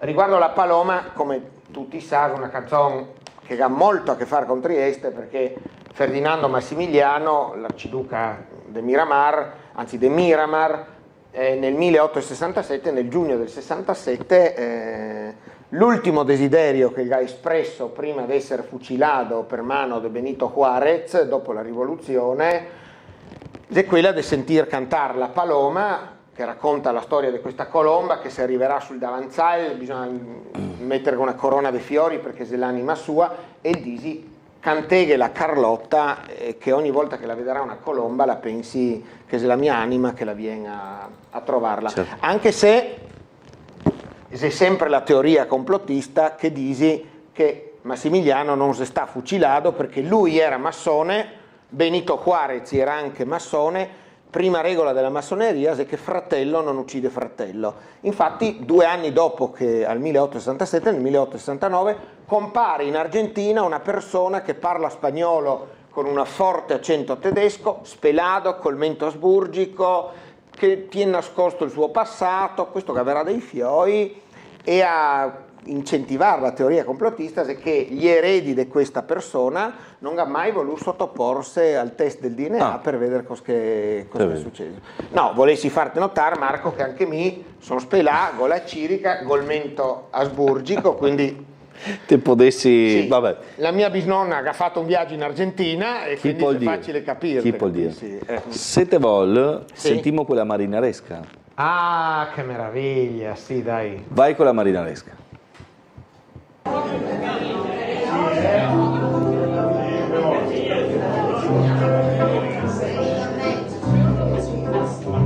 Una fresca valigena incominciata a soffiare tremolente sulla via, che se un gusto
Una marinaresca special, definirei. È proprio un bel momento, insomma, un bel... Te sei emozionato? Vabbè. Sì, perché, ecco, domandemo che chiedere. Sì, no, ma anche perché, insomma, c'era tanto, no? C'era una la bella parte, energia, una bella... la parte triestina, la parte carsolina, Alessio, Marza, gli ungheresi che all'inizio guardano, diciamo, la gente e restano stupiti, poi invece partono scatenatissimi. A memoria tutti, ovviamente. Ancora una chiamata, dai. C'è? Non c'è? Non c'è più. Niente, non aiuta. Non c'è più. Va bene. Cosa facciamo un final de fiesta, sì, come si dice? Se le babe no vuoi che cantemo, noi cantemo, noi cantemo. Se le babe no vuoi che cantemo, noi cantemo per farle arrabbiare. Cantemo, cantemo, e noi cantemo, e noi cantemo. Cantemo, e cantemo, e noi cantemo per farle arrabbiare. La mia mamma mega detto la mia mamma non sta andare coi militari perché fuma popolari. Non mi sposerò mai più, mi resto celibe. Le galline tutte male per la perdita del gallo. Le garotto e caponaro per la rabbia che lega. E le garotto rotto il caponaro naro per la rabbia e che lega. E le garotto rotto il caponaro naro per la rabbia e che lega. Amici beviamo, amici beviamo. La gallina con do teste mi l'ago vista svolazzar sopra i colli de Trieste dalla barda sventolar. Qua se magna, qua se bevi, qua se vivi l'abbondanza, pasta sotto non ne manca. Evviva la il povo, evviva la il povo. Se questo è il motto Triesti, che la va di bene, che la va di male, sempre allegri ma in passione, viva la il povo. Avevo un porco e si crepà, oh che peccato, lo incocconavo, ma sul più bel, coi suoi prosciutti si è svolato in ciel, e viva la povo. Se questo è il motto Triesti, che la va di bene, che la va di male, sempre allegri ma in passione, viva la il povo. Grazie Alessio, grazie a voi da casa, ci vediamo alle ore 13. Buona domenica.